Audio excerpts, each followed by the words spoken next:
꼭 알아야 할 어제의 뉴스. 결승 진출을 놓고 열린 운명의 한일전. 컬링센터는 경기 시작 전부터 관중들의 함성으로 가득 찼습니다. 뜨거운 열기 속에서도 우리 선수들은 평소처럼 침착했고 정확한 샷으로 일본을 압박했습니다. 1엔드 득점에 유리한 후공 기회에서 대거 석점을 뽑아내 기선을 제압한 가운데 우리 대표팀은 일본이 추격해오면 곧바로 다음 엔드에서 달아나 경기 중반까지 리드를 지켰습니다. 우리나라는 6대4로 앞선 7엔드에 일부러 점수를 얻지 않고 남은 짝수 엔드를 후공으로 잡는 전략을 택했는데 7대6으로 앞선 10엔드 김은정 스킵이 승리를 눈앞에 두고 마지막 샷을 실수해 동점을 허용했습니다. 예선전 패배의 악몽이 떠올랐지만 두 번의 실수는 없었습니다. 연장전에서 공방전 끝에 김은정이 마지막 샷으로 중앙을 점령해 승리를 확정했습니다. 8대7로 승리한 우리나라는 예선에서 당한 패배를 깔끔히 서력하고 결승 진출에 성공했습니다. 승리가 확정되자 모두 얼싸안고 기쁨을 만끽했고 경기장은 다시 한번 대한민국으로 가득 찼습니다. 은메달을 확보하며 사상 첫 메달을 따낸 여자 컬링은 일요일 오전 스웨덴을 상대로 내친김에 금메달을 노립니다.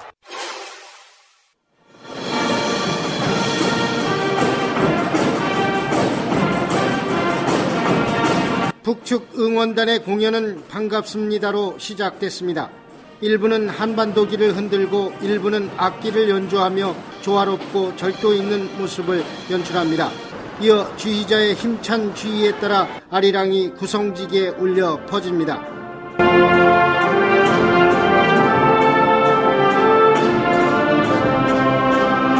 흥겨운 노랫가락에 관중석에서는 환호가 터집니다. 북측 응원단은 나의 살던 고향은 등 우리 가곡을 불러 관중들의 심금을 울립니다. 한복을 입고 추는 부채춤, 노래에 맞춰 추는 율동 또한 관중석들의 눈길을 끌었습니다. 북측 응원단의 깜짝 공연은 자신들이 머무는 인제군 군민들에게 고마움을 표시하기 위해서 마련됐습니다. 열렬한 동포에 끊을 수 없는 혈육의 정을 합치고 다지면 그것이 곧 민족의 화합이고 통일입니다. 하나 되는 것인데 공연을 보면서 그것이 이루어지지 못하고 분단되는 것에 대한 아쉬움과 아픔이 나오는 그러한 시간이었던 것 같습니다. 2천여 관중들은 45분 정도 이어진 북측 공연을 보며 남과 북이 하나가 되는 계기가 되길 기원했습니다. 정부와 더불어민주당은 미국 트럼프 행정부의 거센 통상 압력에 대해 원칙적이고 적극적인 대응이 필요하다는 데 의견을 모았습니다. 추미애 대표는 대한민국 입장에서는 결코 양보할 수 없는 원칙이 있다며 정부의 적극적인 대응을 주문했습니다. 통상 문제는 안보 문제와는 또 다른 영역이 존재하는 만큼 철저한 국익 관리 관점에서 대처해 주실 것을. 정부도 미국과 불필요한 마찰은 피하겠지만 마냥 끌려가지는 않겠다는 입장을 밝혔습니다. 부당한 수입 규제 조치가 확정될 시 WTO 제소 등 국제 규범에 따라 단호히 대응해 나가겠습니다. 한국 GM의 경영 정상화 문제에도 원칙적인 대응이 필요하다는 데 의견이 모아졌습니다. 민주당은 GM 본사의 뚜렷한 사태 해결 의지가 눈에 띄지 않고 있다면서 객관적이고 투명한 실사가 진행돼야 한다는 점을 강조했습니다. 이에 대해 정부는 한국 GM의 정상화를 위해 제시한 3대 원칙에 입각해 정부 지원과 정상화 방안을 결정하겠다고 밝혔습니다. 방송 중간에 좋아요를 눌러주시면 새날팀들에게 큰 힘이 됩니다. 미리 감사합니다. 트위터가 진짜 언론입니다. 예, 지금 천안함 논란이 가열되고 있는 상태에서 지금까지 천안함을 꾸준히 다루었던 세간드라든다 입장에서는 그냥 지나칠 수가 없죠. 지금 천안함 문제로 아직까지 재판받고 계시는 우리의 신상철님을 한번 모셔보겠습니다. 전화로 연결합니다. 신상철님. 안녕하세요. 신상철 진실의 길 대표님 모셨습니다. 자, 어떠십니까? 지금 천안함 문제가 뜻하지 않게 지금 수면으로 올라왔어요? 네, 그렇습니다. 근데 이제 좀 뜻밖이긴 한데요. 충분히 예상될 수 있는 부분이기도 했죠. 왜냐하면 북한이 평창 올림픽에 참여하기로 했을 때부터 예. 사실 남북 간의 관계 개선 또는 또 대화 이런 부분들이 상당히 이제 전제된 부분들이 있지 않습니까? 예. 서로 기대한 부분도 있고요. 또 부분적으로는 뭐 각각의 어떤 역할 측면에서도 기대한 바들이 있을 텐데 그렇다면은 남과 북 관계에서 가장 뜨거운 감자라고 할 수 있는 부분, 예. 천안함 사건일 수밖에 없기 때문에 예. 어떠한 형태로든 그에 대한 논의는 있을 수밖에 없다고 봤는데 예. 이번에 이제 폐막식 때 이제 그 김영철 선 전 부장입니까? 대표단장으로 이제 선임이 되면서 지금 논란이 가열되고 있지만 한편으로는 이제 북한에서 예. 이 김영철을 이렇게 남한으로 이제 대표단으로 파견하는 데에는 상당한 어떤 그런 배경이 있을 거라고 저는 생각을 합니다. 뭐 예견했던 건 아니지만 하나의 어떤 커다란 카드인 셈이죠. 예. 그래서 그에 대해서 이제 우리 정부가 이제 어떻게 대응하는가라는 게 초미의 관심사이기도 하고 사실 뜨거운 감자이기도 한데 예. 아무튼 어차피 언젠가는 한 번은 맞닥뜨려야 될 그런 상황이기 때문에 지금 우리가 그거를 이제 보고 있는 것 같습니다. 천안함 사건을 다시 조사해야 한다는 청와대 청원이 시작됐습니다. 팟빵 새날 공지사항을 확인하세요. 제도로서의 민주주의가 흔들리고 구타는 일은 이제 없습니다. 민주주의가 밥이고 밥이 민주주의가 되어야 합니다.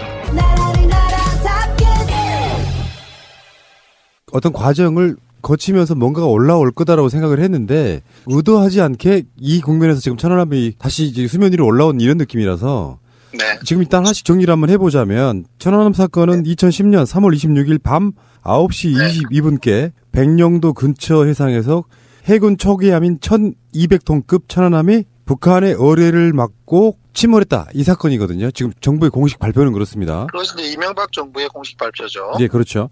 그래서 승조원 104명 중에 58명이 구조됐고 40명은 사망했고 6명은 실종됐다. 나중에 이제 민군 합동조사단이 침몰 원인을 북한의 어뢰 공격, 정확히 말하면 버블제트죠. 이렇게 사건이 일어났다고 발표했고 그 당시에 민군 합동조사단의 민주당 측 대표로 들어가셨던 분이 바로 신상철 님이세요. 네, 그렇죠. 민주당 추천조사위원이었죠. 예. 그렇지만 사실상 어떤 정부에 짜놓은 각본대로 조사 못해라고 해서 그 조사단을 나중에 나오시게 되는 그런 부분이 있고요. 네, 지금 이제 논란이 되고 있는 게 천안함 폭침의 배후다 어떻다 지금 논란을 벌이고 있지 않습니까? 예. 근데 참 그것이 저는 들으면서 실소를 그만할 수 없는 것이 폭침의 배후이냐 아니냐의 문제가 아니라 예. 폭침 자체가 존재하지 않는 사건에 그렇죠. 예. 폭침을 넘어서서 폭침의 배후 이야기를 하고 있으니까 예. 참 우습기도 하고 지금 세월이 지금 뭐 8년이 다 되어 가는데 지금까지 그 논란을 하고 있다는 것이 참 슬픈 일이고요. 예. 지금도 뭐 천안함 재판이 아직 항소심이 진행 중에 있고 마무리가 되지 않은 상황입니다만은 저는 이제 이 진실이 천일 백일하에 드러났을 때에 예. 이 거짓과 조작에 관여했던 많은 사람들이 그때 어떠한 입장을 취하며 어떠한 표정을 지을지가 굉장히 참 궁금하고 예. 그렇습니다. 우리들 입장에서는 천안함 사건이 사실은 이명박 정부라고 하는 사실 내가 찍지는 않았지만 정말 부도덕한 정부라고 하는 첫 번째 계기가 됐던 사건이기도 하고 지금까지 남북 관계가 이렇게 경색된 것의 출발점이기도 하고 네. 그리고 그 과정에서 뭐 김태효 같은 청와대 비서관이 북한 당국자 만나서 천안함 사건을 당신들이 해줬다고 해서 돈 건네려고 했다는 이야기까지 나왔던 바로 그런 사건인데. 그렇죠. 예, 어쨌든 간에 지금 일단은 이거를 이렇게 봐요. 김영철이 남한에서 천안함 사건의 배우였다. 직접적인 실무자였다고 밝혀지고 알려진 게 2016년이라면서요. 그전에는 아예 김영철이라는 인물이 언급도 안 됐다고 그러던데요. 한나라당의 새누리, 예. 그 당시에는 한나라당이고요. 한나라당에서 그것을 이제 주장을 했지 공식적으로 그에 대해서 어떠한 언급이 나온 거는 저도 뭐 정확한 그 시기는 모르겠습니다만은 예. 국방부의 공식 조사 보고서나 그런 데서는 일체 언급이 되지 않았어요. 예. 언급도 되지 않다가 어느 시점에선가 이제 그렇게 특정을 하게 됐는데 그 자체에 대해서 뭐 저는 뭐 관심을 별로 갖지 않았던 데에는 폭침 자체가 존재하지 않는데 폭침의 배후 이야기라는 게 그냥 우습기도 하고 다만 이제 처음에 이제 이 폭침으로 결론을 내리는 시기를 우리가 정확하게 봐야 되는데 2010년 3월 26일은 그 몇 달 뒤에 6월 2일이 지방선거예요. 그렇죠. 2010년 6.2 지방선거를 3개월 정도 앞두고 배가 반파되는 사고를 당했는데 그것을 이제 그 북의 잠수함에 의한 어뢰 공격으로 이제 몰아갔단 말이죠. 예. 이 사건은 해난 사고인 그런 측면에서 접근을 해야 되는데 전혀 그러한 측면에서는 고려하지도 않고 좌초의 여부라든지 그에 관련된 모든 증거라든지 이런 부분들은 처음부터 배제를 하고 폭발로 몰아가게 됐는데 그 폭발이라는 것을 최초의 단초를 준 사람이 누구냐면은 토마스 에클스예요. 예. 토마스 에클스는 미국 대표단 단장으로 나중에 이제 선임이 됐던 사람인데 그 사람이 이 천안함에 대한 이 사고의 원인은 무엇인 것 같다라는 이메일을 자기 본국에 타전한 것이 4월 12일입니다. 예. 2010년 4월 12일이면 어떤 날이냐면 천안함 한미가 처음으로 수면 위로 조금 모습을 드러낸 타임이거든요. 예. 오후 1시경.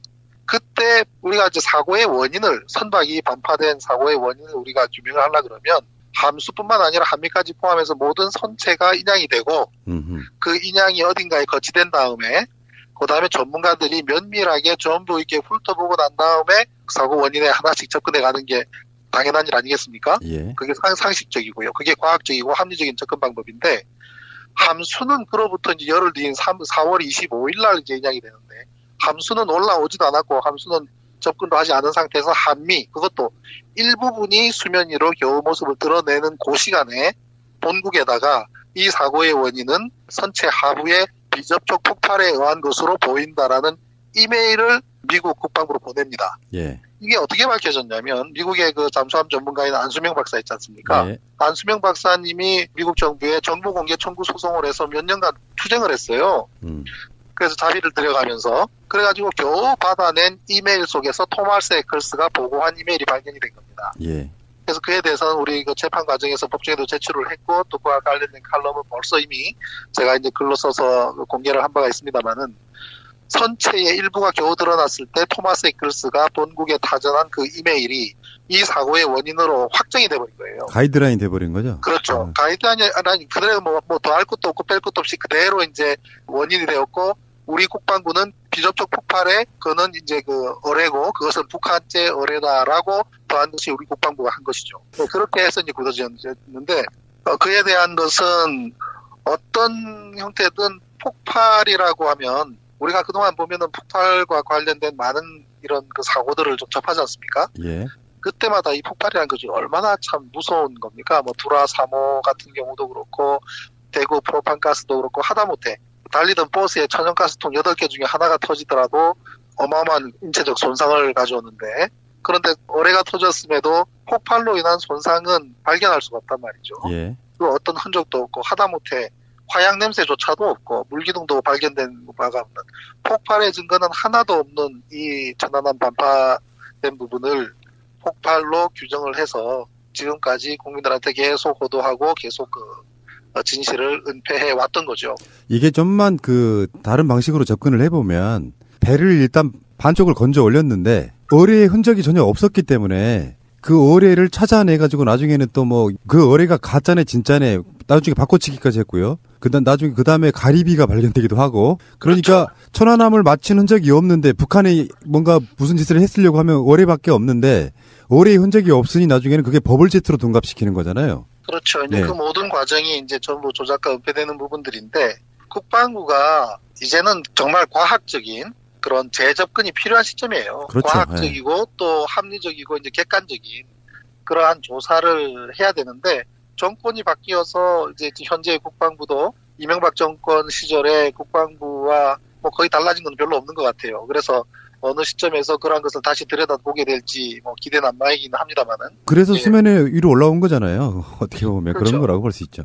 제가 알고 있기에 송영무 국방부 장관도 북한의 행위라는 증거가 없다 이렇게 말씀하신 걸로 저는 기억하거든요. 그 당시에 송영무 국방장관은 그때 해군 참모총장까지 했죠, 그분이. 예. 그리고 이제 퇴역하고 난 이후에 일반인으로 있을 때의 그러한 본인의 의사를 예. 인터뷰를 통해서 했던 걸로 알고 있고요. 예. 그런데 지금 현재 이제 현 정부에서 가장 큰 딜레마라고 할까요? 그런 부분은 우리 문재인 대통령께서 2012년 대선 때, 그러니까 이번 대선 말고요. 예. 그 2012년 박근혜 후보와 함께 출마했을 때에 그 당시에 이제 그 천안함에 관련된 입장을 정리를 하면서 고민이 그 당시에 좀 많으셨거든요. 예. 그래서 주변 참모들한테 이렇게 천안함에 대해서 어떻게 생각하냐고 몇 군데 이제 물어보셨었어요. 예. 그래서 그러던 와중에 이제 또 저한테도 연락이 와서 이제 그 당시에 언론 특보를 맡고 있던 분이 저한테 와서 지금 후보께서 천안함 사고에 대한 입장 스탠스를 어떻게 가져가면 좋을까라고 지금 좀 고민을 하시는데 신 대표의 의견은 어떠냐고 저한테 직접 물어봤습니다. 예. 그래서 제가 그 당시에 제가 그랬거든요. 어차피 지금 이제 그 당시에 이제 천안함 사고가 난 2년 후기 때문에 2년이 지난 시점인데 어떻든 정부와 국방부가 발표를 했지 않습니까? 그렇기 때문에 천안함 사고에 대한 정부와 국방부의 발표를 존중한다. 그게 첫 번째고요. 그럼 두 번째로는 그럼에도 불구하고 이 사건에 대한 많은 국민들이 의구심을 갖고 있기 때문에 내가 만약에 대통령이 된다면 이 천안함 사건에 대한 합리적이고 과학적인 접근이 필요하다고 본다. 이렇게 두 가지로 제가 요약 정리를 해서 그것도 워드까지 쳐서 드렸었어요. 그 당시에. 2012년에. 그렇다면 별 문제 없지 않습니까? 왜냐하면 1차적으로는 정부 기관에서 공식 발표한 것은 존중한다는 것은 야당의 대통령 후보로서 충분히 입장을 표명하는 것이고 그럼에도 불구하고 본인이 대통령이 된다면 이에 대해서 다시 한번 들여다보겠다는 것은 못할 얘기가 뭐가 있습니까? 그죠? 그 이후에 제가 주변에 알게 된 사실이 뭐냐면 그 당시에 이제 문재인 후보께서는 주변의 참모들 중에 안보와 국방 관련된 몇 분을 이렇게 개별적으로 만나거나 함께 언언을 한 사실이 있습니다. 예. 그때 그 당시에 그 참여정부 시절에 예. 국방장관을 지내셨던 분과 청와대 NSC 상황실장을 했던 분 몇 분을 이렇게 만나서 의견들을 각각 물어본 모양이에요. 예. 그런데 그 당시에 이제 NSC 파트에 계신 분들은 이 천안함 사건에 대한 원인에 있어서 굉장히 좀 신중하게 접근할 필요가 있고 좀 과학적이고 객관적인 조사가 필요하다는 의견을 피력을 했는데 과거에 참여정부 시절에 국방장관까지 지냈던 분이 북한 아니면 누가 그랬겠냐라는 이제 그러한 보고를 했던 거로 저는 들었습니다. 국방해군 참모총장을 지내고 국방장관까지 했던 사람이 북한의 소행일 가능성이 높다고 이야기를 하니 당시에 문 후보께서도 그에 상당히 좀 비중을 뒀던 것 같아요. 그래서 그 이후에 해병대를 방문을 했을 때에 천안함 폭침이란 말을 처음으로 이제 하시게 되죠. 그런 이제 야당 후보가 천안함 폭침에 대한이라는 이야기한 것이 언론 매체를 통해서 대서특필이 되고 그렇게 하면서 그 결과는 민주당 쪽에서 이 문제에 대한 스탠스를 굉장히 조심스럽게 하는 데에 결정적인 역할을 합니다. 예. 지금도 마찬가지로 민주당 내에 지난 몇 년 동안에 천안함에 대한 의문을 갖고 있거나 그에 대한 궁금해하는 분들도 많이 계시지 않습니까? 그래서 제가 개별적으로 설명한 분들도 많고 특히 적극적으로 활동한 분 중에는 박영선 의원이라든지 최문순 의원, 그다음에 또 깁스위에 대해서 인볼브를 했던 분들은 안규백 의원, 또 문희상 의원들도 계신데 그분들은 굉장히 깊은 활동까지 하셨었어요. 당시에 최문순 의원 지금 강원도지사죠. 예. 그분은 백령도까지 가서 개인적으로 의선까지 자비로 빌려서 현장까지도 답사를 하고 또 많은 또 활동도 하고 발표도 하고 세미나도 열고 그러셨는데 그렇게 활동하셨던 분들이 모두 그 이후로는 침묵하지 않습니까? 그죠?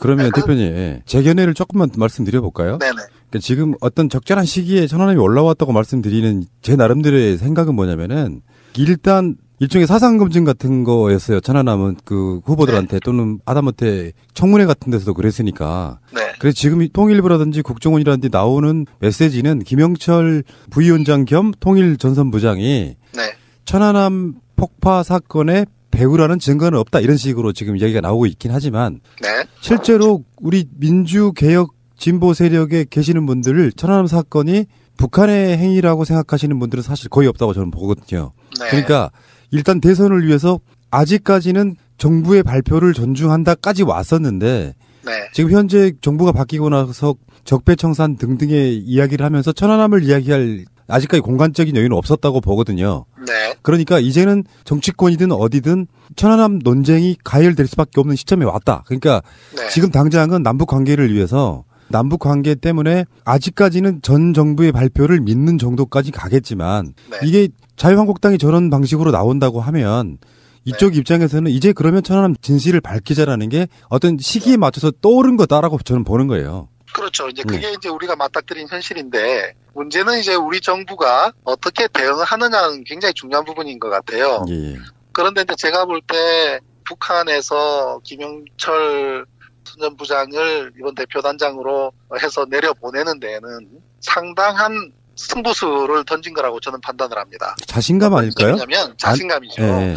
왜냐하면 당사자는 알고 있잖아요. 자신이 그걸 했는지 안 했는지 당사자는 알고 있잖아요. 예. 그리고 그동안 우리 많은 국민들이 모르고 있는 사실들이 뭐냐면 북한은 여러 번에 걸쳐서 자신들의 소행이 아니다라는 부분을 넘어서서 같이 함께 조사하자 등의 여러 차례 공식 제안을 했습니다. 그랬었죠. 예, 맞습니다. 예.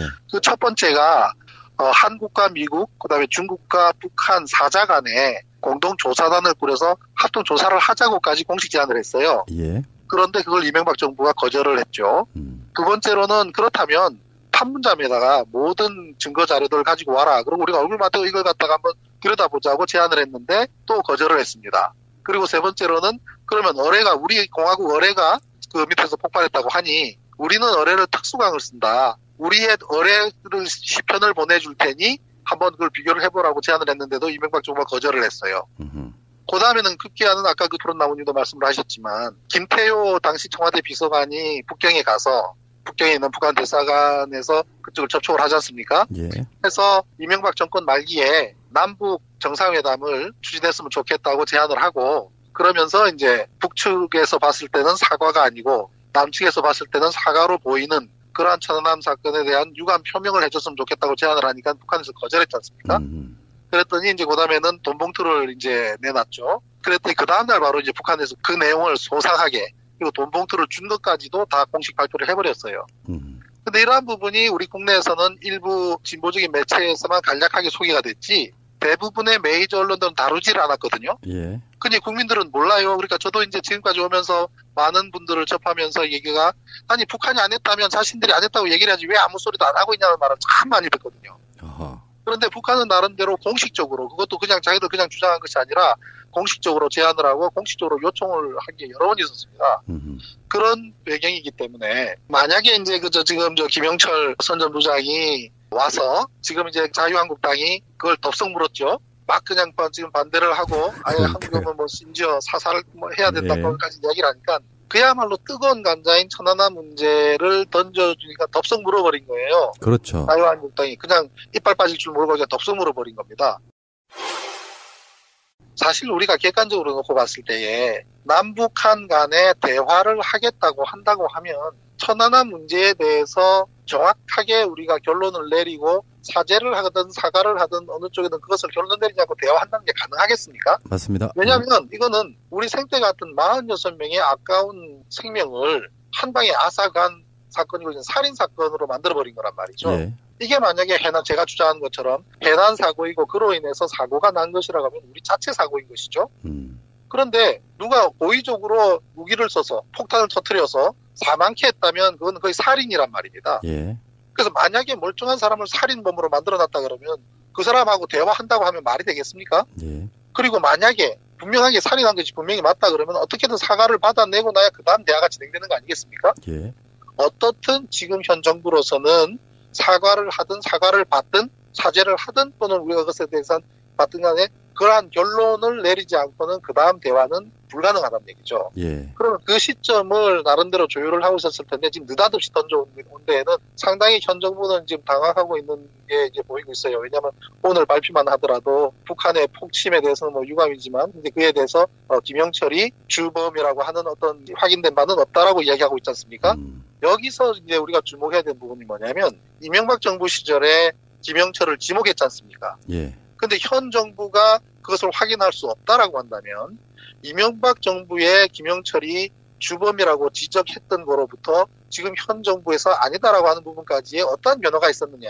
예. 현 시점에서 이 문제가 뜨거운 감자이기 때문에 이에 대한 슬기롭게 이 문제를 풀기 위해서 우리가 다시 들여다보겠다라고 하면 문제가 없어요. 예. 재조사를 합리적인 방법으로 과학적인 방법으로 재조사를 할 필요가 있다라고 한다면 그걸 사실 시기적으로 많이 늦은 점이 있죠. 그렇지만 지금이라도 있는 그대로 얘기하는 것이 가장 슬기로운 것이다. 맞습니다. 왜냐하면 앞으로 우리가 어떤 대화를 할 수 있으며 어떤 진도가 나갈 수가 있겠습니까? 결론적으로 우리들 생각은 그런 것 같아요. 북한이 천안함을 진짜로 폭침시켰다면 역시 우리들 입장에서도 북한과 대화하기 힘든 거죠. 그렇죠. 네. 대화할 수가 없죠. 근데 지금 이제 이 뜨거운 논란이 일어나고 나서 트위터라든지 이런 데서 많은 우리 그 국민들이 지적하는 것 중에 하나가 뭐냐면, 자, 그 폭발이 있었든 없었든 어떻든 46명을 사망케 한 행위가 북한의 소행이라고 한다면, 자, 그거를 이명박 정권에서 주장한 것이 그대로 맞다고 우리가 인정을 한다고 하더라도, 아니 46명이 사망할 만한 그 대형 사고의 경계를 실패해서, 경계를 제대로 못했기 때문에 결국 공격당했다는 얘기 아니겠습니까? 그렇죠. 경계에 실패해서 46명을 사망케 했다면 그 지휘선상에 있는 지휘 라인에 있는 장교나 함장이나 또는 사령부나 그 사람들은 그에 대한 합당한 처벌을 받아야 되죠. 네. 그게 군대잖아요. 그죠? 우리 동해안에서 노크 기순 사건 그 유명한. 그렇죠. 건너와서 아무도 없어가지고 그냥 또 담을 넘고 철책을 넘고 그래도 사람이 아무도 없어서 막사까지 찾아가서 노크를 했더니 안에서 라면 끓여 먹고 있던 우리 대한민국 장병들한테 가서 북에서 왔수다 했다는 거 아니겠습니까? 예. 얼마나 아름다운 얘기예요. 아무튼 다친 사람 없고 와서 같이 라면 끓여 먹고 한 사람 기순을 했는데 예. 그로 인해서 줄줄이 전부 뭐 옷 벗고 그냥 9명인가 그죠? 징계를 받았죠. 예. 어떻게 46명이 사망케 하는 이런 경계를 실패한 이 사건에서 그와 관련된 사람들이 처벌을 받기는커녕 진급을 하고 포상을 받고 훈장을 받고 그것부터 설명해보라는 예. 국민들이 많아요. 네, 맞습니다. 그런 합리적이지도 않고 그런 볼상식한 상식적이지 않은. 그럼 앞으로 우리 군인들은 사고가 났을 때 다 포상을 해야 됩니까? 이러한 부분들조차도 국민들이 코웃음 치고 있는 이런 사건에서 그 결론마저도 지금 우리가 오리무중에 있다는 것은 예. 참 큰 현실이고요. 이번 우리 이 사건을 통해서 이 기회를 통해서 우리 국방부는 말할 것도 없고 또 우리 정부에서도 분명하게 어떤 명확한 가이드라인을 가져야 될 것 같아요. 그리고 뭐 전 정부의 발표나 전 정부의 분석 내용을 뭐 존중하는 것도 그럴 것 같으면은 이명박 대통령과 관련된 부분들을 왜 지금 수사를 합니까? 삼성과 관련된 부분을 왜 다시 수사를 합니까? 그래서 그 사람들이 그 당시에 발표하고 그 다음 주장했던 걸 다 받아들여야지 지금 왜 합니까? 문제가 있기 때문에 다시 재조사하고 수사하고 하는 거 아니겠습니까? 예. 물론 지금 와서 그 당시에는 정확하게 알 수 있는 입장이 아니었기 때문에 이제 명확하게 그것을 밝힐 필요가 있다라고 하는 용기가 필요하다고 보고요. 또 한 가지 문제는 뭐냐면 우리 국방 라인에 있는 분들이 국방부에 소속되어 있는 군인들은 말할 것도 없죠. 또 우리나라에 무수히 많은 또 군과 관련된 군사 전문가가 있지 않습니까? 예. 그분들에서 어떤 이것을 보수와 진보로 나눌 건 아니지만 어느 정도 이제 참여정부도 그렇고 지금 우리 그 문재인 전 정부에서도 그렇고 이쪽에는 국방 라인이나 이런 분들의 정보력이 굉장히 미흡한 것 같아요. 제가 지난 8년간 재판을 받아보면서 절실하게 느끼는 건데 왜 그러냐면 군단이라고 하는 부분이 특성상 굉장히 보수적이지 않습니까? 예. 그 옛날 박정희 시절 쿠데타도 해서 정권 잡은 박정희 시절부터 해서 면면이 흘러내려온 주요 이 맥이 너무 보수화되어 있다 보니까 진보적인 그런 합리적인 정권이 들어섰을 때도 군의 어떤 메인스트림은 절대로 보수에서 벗어나지 않고 있다. 예. 현재 시점까지도. 예, 맞습니다. 예. 그러다 보니 이분들이 정보력 자체가 별로 없어요. 심지어 군사 전문가라고는 진보 진영인 언에 속했다기보다도 그나마 진보적이고 합리적인 성향을 가진 인사라 하더라도 그런 군사 전문가도 굉장히 정보력이 취약합니다. 예. 왜냐하면 이러한 사건 같은 경우에 실체적으로 이 사건이 조작되었는지 안 왔는지라는 부분은 분명히 군 내에 조작한 당사자가 있고 사실을 아는 당사자가 있고 또 친구하는 당사자가 있을 터인데 그런 사람들에 대한 정보가 전혀 없다는 것은 정보력 자체가 없다는 얘기고 예. 두 번째로는 그러한 것에 대한 폭발이 있는지 없는지 여부 이것이 과연 그거의 증거인지 여부 이러한 부분들을 분석해내지 못한다는 것은 분석력에 문제가 있는 것이고 예. 그럼에도 불구하고 알면서도 말 못한다면 용기가 없는 것이고 그래서 저는 이 사건이 갖고 있는 의미 중에서 우리 군사 전문가들이 대한민국의 군사 전문가라는 분들이 얼마나 정보력도 없으면 얼마나 분석력이나 이런 것이 없는가를 뼈저리게 느껴온 지난 한 7, 8년 동안 느꼈기 때문에 그러한 부분에서 우리가 지금 국방이라고 하는 부분이 다시 들여다볼 필요가 분명히 있습니다. 예, 예. 지금 현 예. 국방부도 그 체제에서 크게 벗어나지 않는 틀에서 어떤 장관 한 사람 바뀌었던 것 외에는 전혀 어떤 변화가 있다고 저는 생각지가 않습니다. 그 부분을 우리는 이 사건을 통해서 진지하게 다시 들여볼 필요가 있다라고 생각을 합니다. 그러니까 정말 오랜 시간 동안 수십 년 동안 쌓여온 일정이 그것도 적폐잖아요. 그렇죠. 이 부분이 천안함 사건을 계기로 해서 이제 수면 위로 올라왔다고 말씀드리는 부분이 저도 그렇죠. 정부 입장에서도 이거를 그냥 덮을 수 없는 정도로 지금 아젠다를 던져준 게 아닌가 이런 생각이 좀 들어서 이제부터 시작이 아닌가 생각이 들고요. 그리고 현재의 송영무 국방장관도 문재인 정부의 국방장관 아닙니까? 예. 그러면은 지금 국방장관 위치에서 가장 지금 우리 국방 역사상 가장 커다란 이 사고, 이 발생했던 이 천안함 사고에 대해서 그 진실의 여부에 대해서 궁금한 점이 전혀 없지는 않을 거예요. 예. 그렇다면 국방장관의 위치에서 그걸 들여다볼 수 있는 여러 가지 방법이나 루트나 또 그런 권한이 분명히 있는 분이거든요. 그런데 그렇게 하지 않고 있는 것도 저도 이제 좀 의구심이 들고, 또 그분이 후보 시대 때 문재인 대통령님 이번 대선 직전에 후보 시절에 문재인 대통령 당시에 문재인 후보님과 함께 백령도까지 갔다 온 거로 제가 알고 있습니다. 예. 그 당시에는 뭐 우리 그저 송영무 현 장관께서는 문재인 후보의 안보 관련 특보 위치셨겠죠. 예. 네, 그래서 함께 이제 백령도로 갔다 온 걸 알고 있는데, 그때도 그 내용에 대해서 폭발된 것으로 아마 그렇게 얘기를 하셨던 것 같아요. 어떤 그런 옵션에 이렇게 묶여 있다 보니까 그러한 진실이라고 하는 그런 부분에 접근할 수 있는 것을 스스로 문신의 폭을 좁혀놓고 있는 것이 그렇죠. 아닌가. 예, 맞습니다. 그러다 보니 민주당 내에 또 이 문제를 슬기롭게 풀어갈 수 있는 핵심 참모들조차도 분명히 이거 문제가 있다는 걸 알면서도 위에 건의를 제대로 하지 못하고 있는 그런 것이 지금 현실인가 아닌가 하는 생각이 듭니다. 일단 물밑에 올라왔고요. 근데 이제 이게 정치적으로는 약간 좀 노련하게 처리해야 되는 부분이 있는 것이, 이게 전면에 막 지금 이 순간에 떠오르면 남북 정상회담과 관련해서 굉장히 여러 가지 문제가 또 있을 수 있다고 생각이 들어서요. 일단 선택과 집중을 하는 측면에서 우리 같은 보통의 그 SNS라든지 국민들의 입장에서는 다시 이 이슈가 올라와서 서서히 논쟁이 되는 것 자체는 굉장히 바람직하다, 저는 이렇게 보거든요. 네. 정부는 약간 속도 조절을 하겠죠. 북한과의 어떤 관계나 미국과의 관계가 있기 때문에. 네, 그런데 이제 저희가 지금 현재 문제가 되고 있는 북미 간의 관계, 북핵이라고 하는 그런 부분에서 뜨거운 감자처럼 되어 있는 이 문제에 접근해가는 과정에 북한과 미국 대화가 가능한 부분인가, 또 그 중간에서 우리가 할 수 있는 역할은 무엇인가. 예. 이러한 부분에서 저는 개인적으로 그런 생각을 해요. 어떤 면에서 가장 조급한 쪽은 미국일 수밖에 없는 것이 시간의 문제가 있거든요. 시간. 시간이라는 것은 한 해 시간이 지나가면 트럼프 입장에서는 임기가 3년밖에 안 남았잖아요, 이제. 그렇기 때문에 북한 같은 경우는 뭐 임기가 앞으로 30년이 될지 50년이 될지 모르지 않습니까? 예. 시간의 문제에서 미국이 굉장히 조급할 수밖에 없고, 그리고 이제 진실의 문제에 있어서 북한 측에서는 적어도 천안함 하나만 가지고도 어떤 큰 자신감을, 이번에 이제 뭐 김영철 대표단장을 보내는 것으로부터 봤을 때도 상당한 자신감을 표출하는 것인데, 예. 만약에 이 진실이 드러났을 때에 어떻게 돼요? 이 진실이 이명박 정권에서 발표했던 것은 전혀 사실이 아니고 폭심도 없었고, 그리고 해난 사고였다라는 결론이 나온다면 결과가 어떻게 될 것 같습니까? 미국하고 한국 정부 그리고 국제사회는 북한에 대해서 사과하고 사죄해야 돼요. 그렇지 않습니까? 그러면 우리가 대화라든지 모든 앞으로의 논의할 수 있는 방향 자체가 상당히 달라지게 되는 겁니다.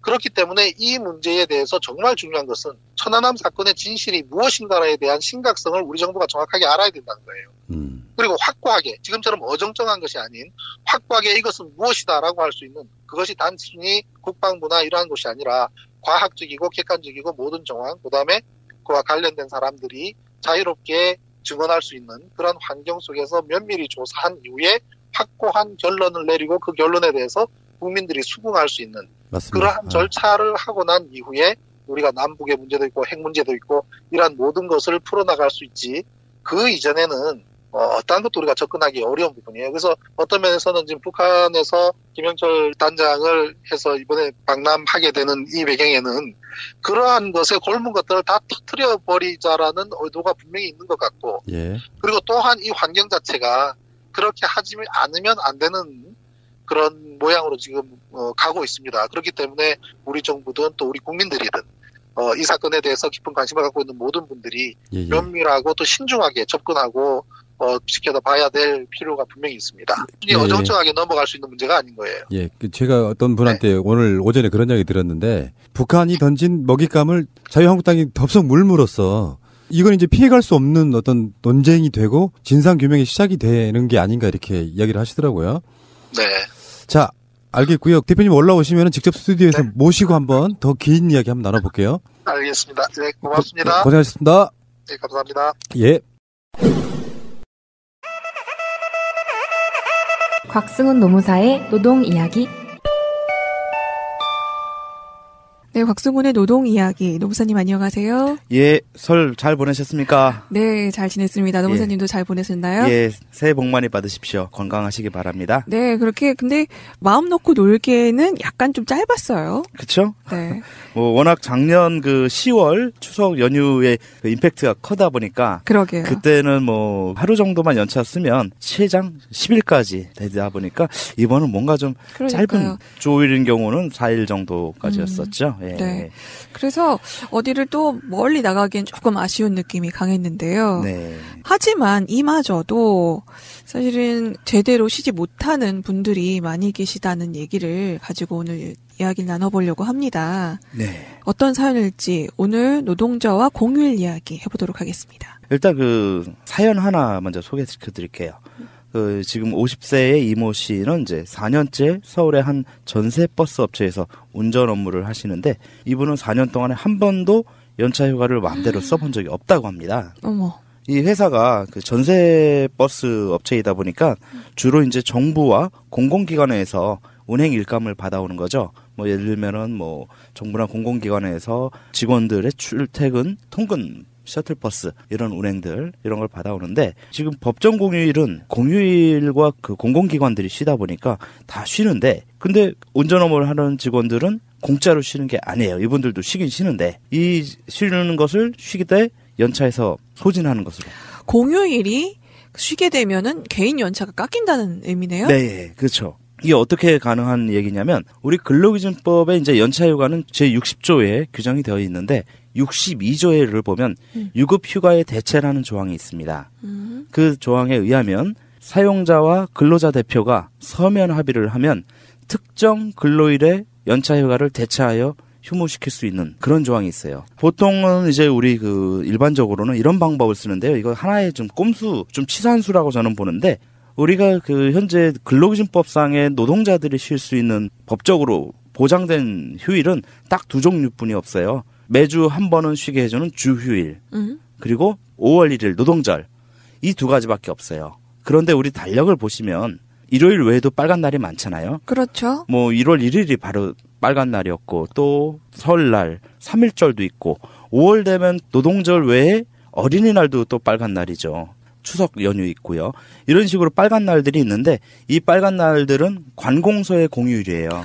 아, 관공서만 그러면 쉴 수 있도록 법정으로 정해져 있는 거예요? 그렇죠. 그러니까 우리 그 법적인 그 근거는 관공서의 휴일에 관한 규정에 의해서 관공서가 쉬는 날을 명시를 해둔 겁니다. 따라서 이 날은 관공서가 쉬는 날이라고 되어 있기 때문에 사실 민간 기업들은 이 날에 쉬어야 될 의무가 애초부터 있는 것은 아니에요. 처음 알았어요. 아, 그래요?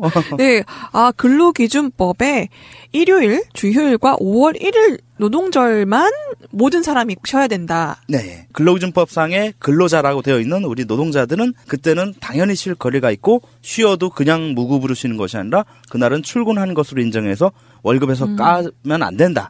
이것이 이제 법 규정인데요. 돈을 받으면서 쉴 수 있는 날은 네. 일요일과 5월 1일 노동절. 그렇죠. 뿐이라는 것을 지금 처음 알았어요. 네. 근데 우리 일반적으로 어느 정도 되는 회사들 다니시는 직장인들의 경우는 그 다른 빨간 날도 다 쉬는 게 일반적이에요. 그러게요. 그러면서 그날 쉬었다고 해서 뭐 예를 들어 작년 10월처럼 그렇게 9일 연휴 또는 10일 연휴를 갔다고 해서 9일분의 임금을 깎거나 그러진 않았잖아요. 네. 이것은 그 관행적으로 또는 회사의 사규라고 얘기하는 법률 용어로는 취업규칙이죠. 취업규칙에 유급휴일로 공휴일을 지정해 줬기 때문에 가능했던 것이에요.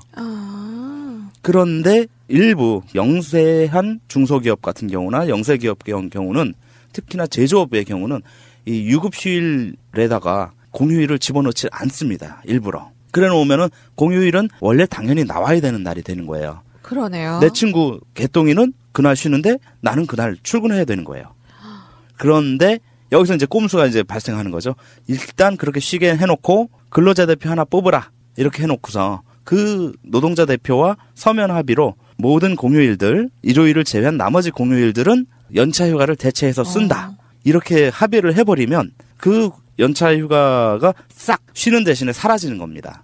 근데 그 공휴일들의 숫자가 딱 15개라는 거. 현재 그 1년을 만근하게 되면은 연차휴가 딱 15개 생기는데 그 15개가 어떻게 딱 교묘하게 딱 맞아 떨어져요. 그러니까 서울 세고 나니까 내 연차가 없어졌어요. 이 얘기가 나오는 겁니다. 중소기업, 특히 제조업 현장에 있는 노동자들한테서는. 그렇군요. 그래서 그 현재 42세 최모 씨 같은 경우는 반월공단 아시죠? 안산에 있는. 네. 거기 이제 제조업체를 최근에 이제 그만뒀는데 그 이제 직원 수가 한 30명 정도 되는 영세기업, 중소기업이에요. 여기가 딱 그래요. 회사 취업 규칙에 공휴일은 연차로 대체한다라는 규정이 있어서 요 부분이 좀 꼼수고 좀 편법적이다라고 생각이 되는데 이거에 대해서 항의를 해봤자 먹히지도 않고 또 직원들 사이에 괜한 분란을 일으킨다고 왕따를 당할까봐 그래서 전전하다가 하고선 회사를 그만뒀다고 합니다. 법정 공휴일이 관공서 문 닫는 날 이것 때문에 사실 보통 사람이라면 보통 직장에 들어가서 당연히 사실은 공휴일은 쉬는 날이다라고 생각을 할 텐데 지금 보니까 중소기업 중앙회가 2011년 조사한 것에 따르면 소기업 44%가 법정 공휴일에 급여를 주지 않는다고 하네요. 네. 이걸 보니까 약간 소기업, 대기업 같은 경우는 그나마 좀 쉴 수도 있겠지만, 오히려 좀 힘들고 좀 열악하다고 해야 할까? 좀 불합리한 대우를 받는 비정규직, 외주 위탁된 그런 분들이 이런 불합리한 취업 규칙에도 어쩔 수 없이 서명하는 경우가 생기지 않았나 싶어요. 그렇죠. 다시 한번 또 떠올리게 되지만, 우리 작년 노동절에 거제 삼성중공업 크레인 추락사고로 인해서 붕괴사고 때 6명인가요? 7명 노동자들이 죽음을 당했는데 그 노동자들이 다 하청업체 비정규직 노동자들이었잖아요. 원청은 그날 다 쉬었어요. 아니 더군다나 그날은 노동절이었잖아요. 그렇죠. 근로기준법에 정해서 쉬어야 되는 날임에도 불구하고 그렇죠. 나왔다는 거잖아요. 법적으로 당연히 쉬어야 될 권리가 있는 날인데도 못 쉬는 이런 그 환경이다 보니까 법적으로 쉴 의무가 없는 공휴일에는 당연히 쉴 기회가 더 없어지겠죠.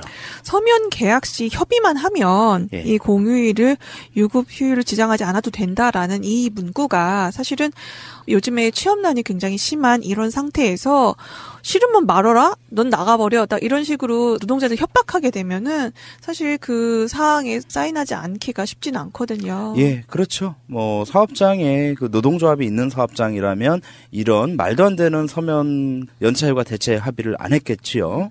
하지만 우리 현재 노동자의 노동조합 가입률이 10%도 안 되는 그런 현상 보면 거의 모든 그 소기업, 중소기업 노동자들은 이런 그 연차휴가조차도 제대로 쉬지 못하고 공휴일을 그냥 뺏기는 그런 기분이 좀 들겠죠.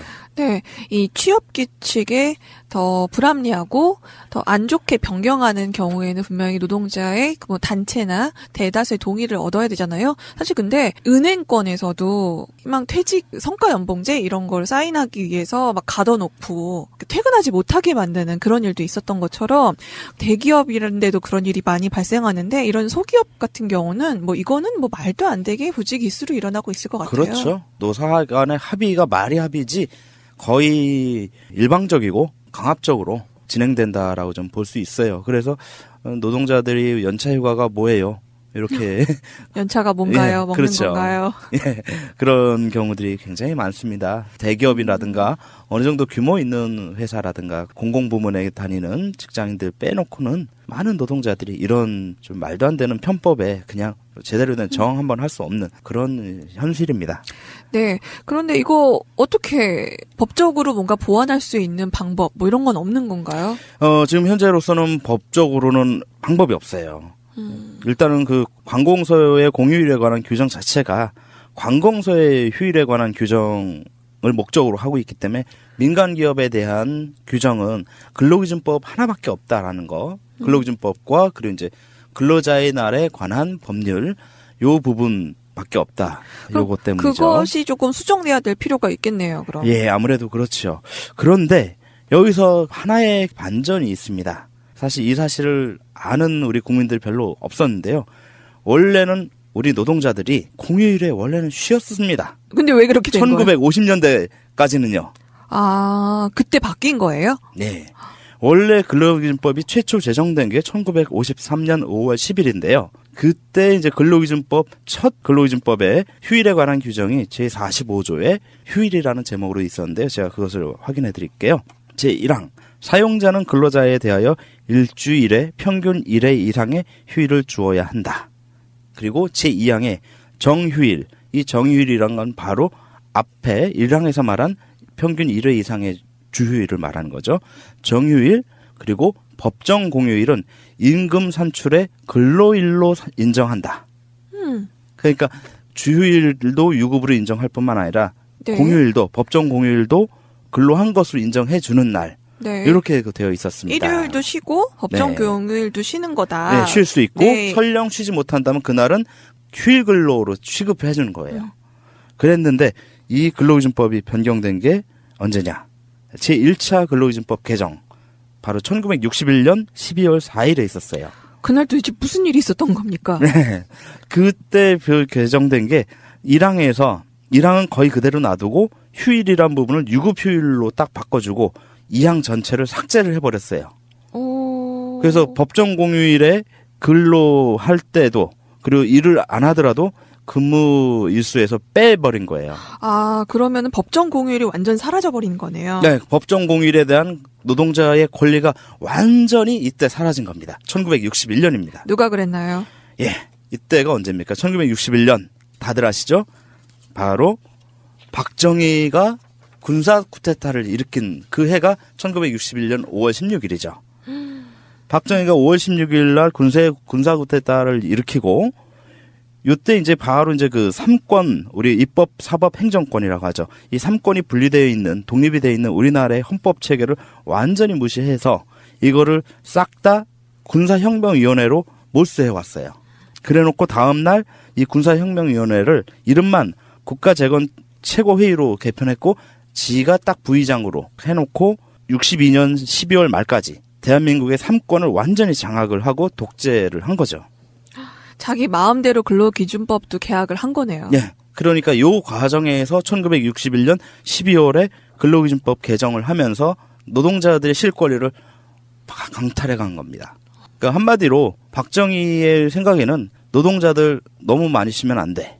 라는 그 마인드가 있었던 것이 아닌가라는 그 논리적인 추측이 가능하죠. 많이 쉬면 딴 생각만 하고. 네. 우리 노동자들은 그리고 서민들은 그냥 개돼지.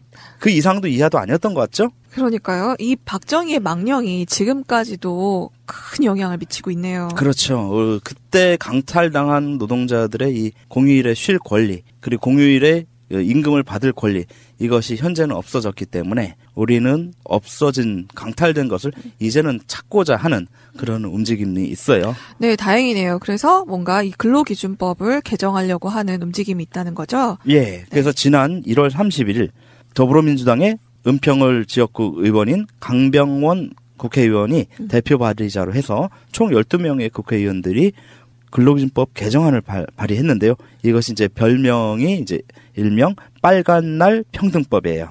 누구나 빨간 날은 평등하게 쉴 수 있게 만들어야 된다. 그렇죠. 그래서 그 제안 이유와 이제 주요 내용을 살펴보자면 일단 제안 이유는 현행법상 민간 부분의 노동자는 명절 등 공휴일이라도 취업규칙 단체협약에 의한 휴무일이 아니면 쉴 수가 없다.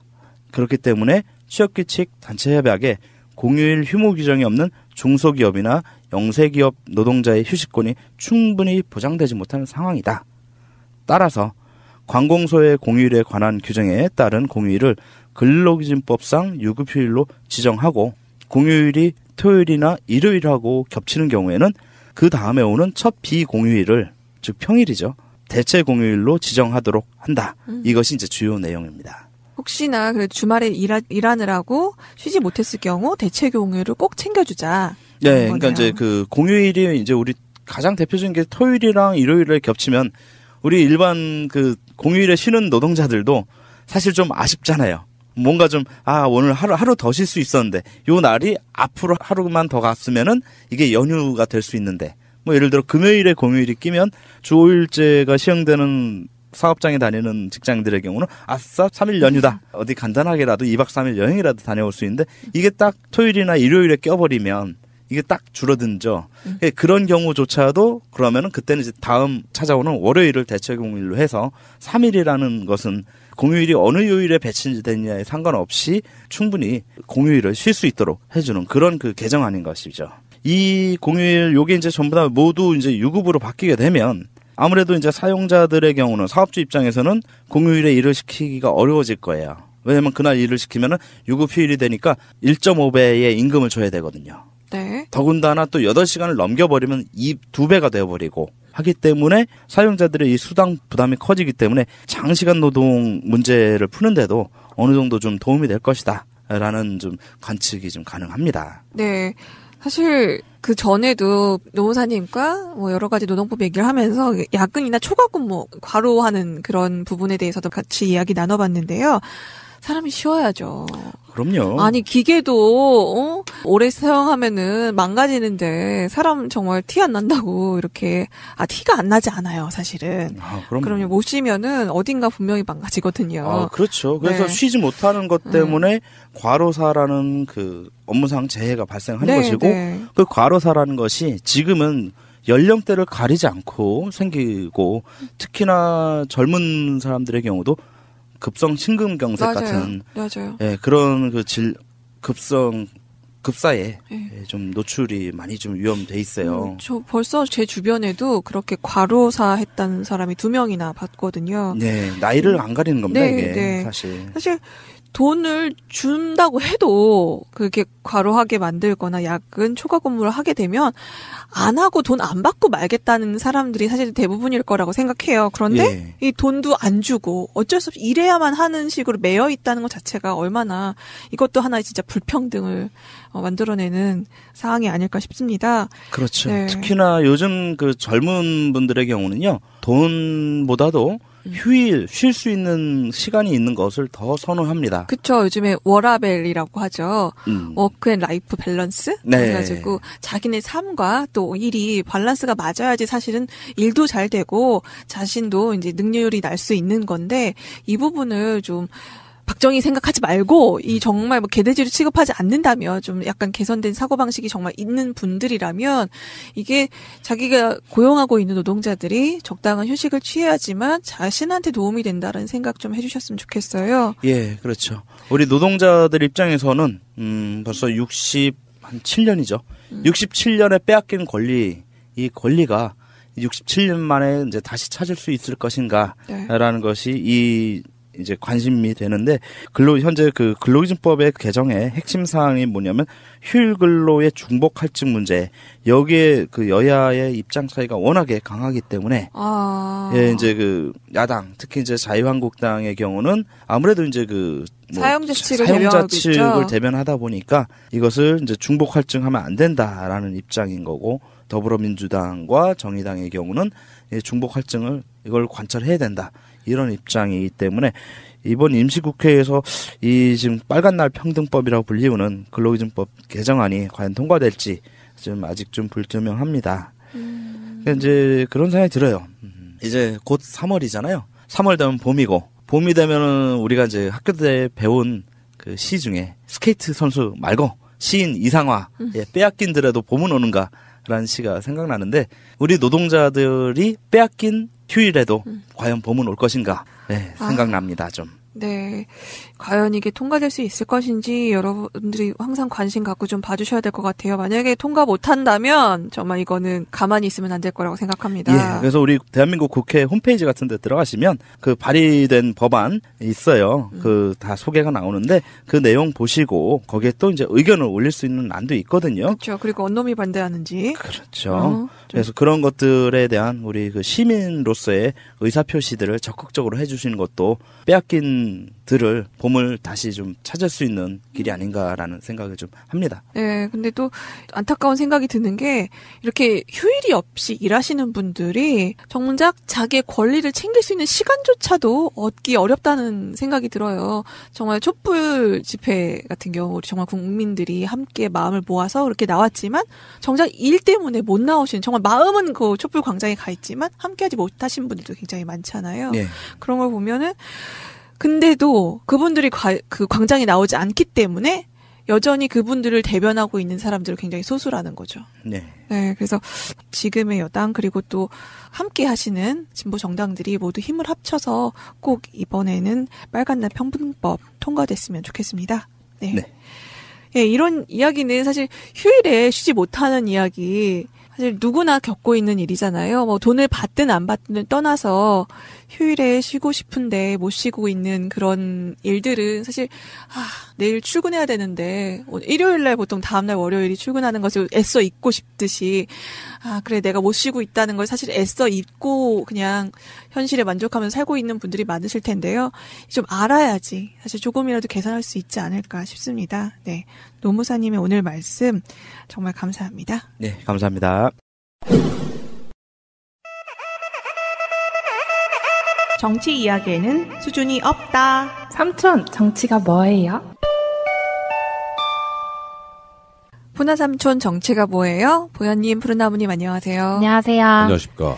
네, 보현님께서 요즘에는 이제 문제를 갖고 오는데 조금 더 편하시는 것 같아요. 왜냐하면은 푸나삼촌이 이제 설명을 하면서 고민을 풀어주시긴 하지만 그만큼 생각이 많아져서 원래 생각 없이 지나가면은 아무것도 사실 문제가 될 게 없는데 맞아요. 알게 되면 알게 될수록 고민이 늘어나거든요. 그러니까 문제의식을 갖는다는 거, 그게 사실은 사회를 발전시키는 원동력 같은 거예요.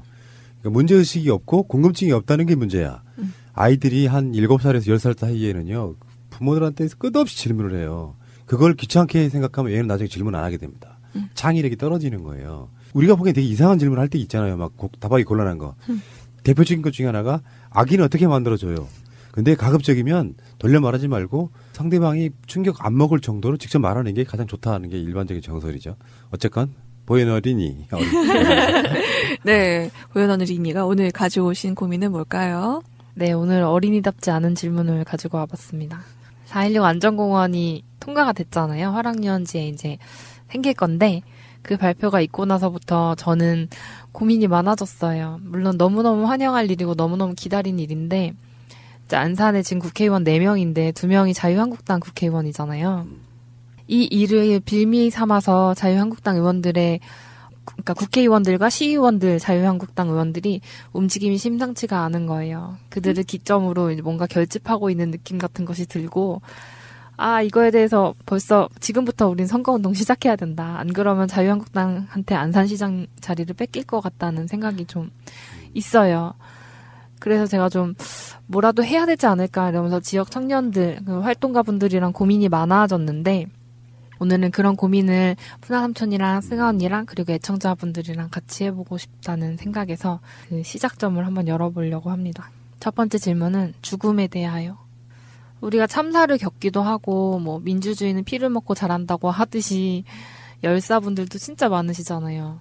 근데 그런 죽음을 어떨 때는 되게 숭고히 여기고 어떨 때는 안 보이는 대로 치워버리려고 하는 이런 양가적인 생각이 있는 것 같아요. 그래서 공동묘지 같은 게 산 쪽에 안 보이는 곳에 많이 있는 것 같고 근데 옛날에 왕 같은 경우에는 왕의 무덤 같은 경우에는 엄청 번화가에 사실 있었잖아요.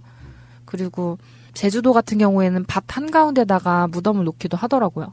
무덤을 어디에 놓는지 사실 이게 안전공원에 봉안시설이 들어있기 때문에 이게 좀 이슈가 컸거든요.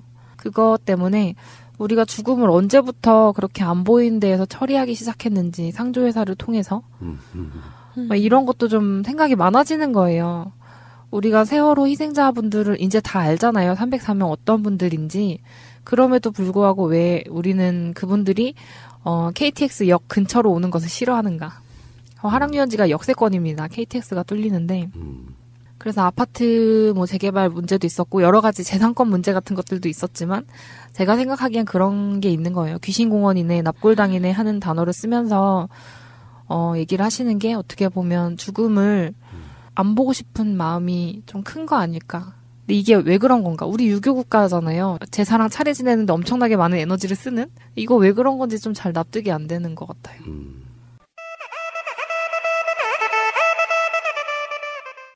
자, 나는 이 문제에 대해서는 일관되게 말씀을 드리고 있거든요.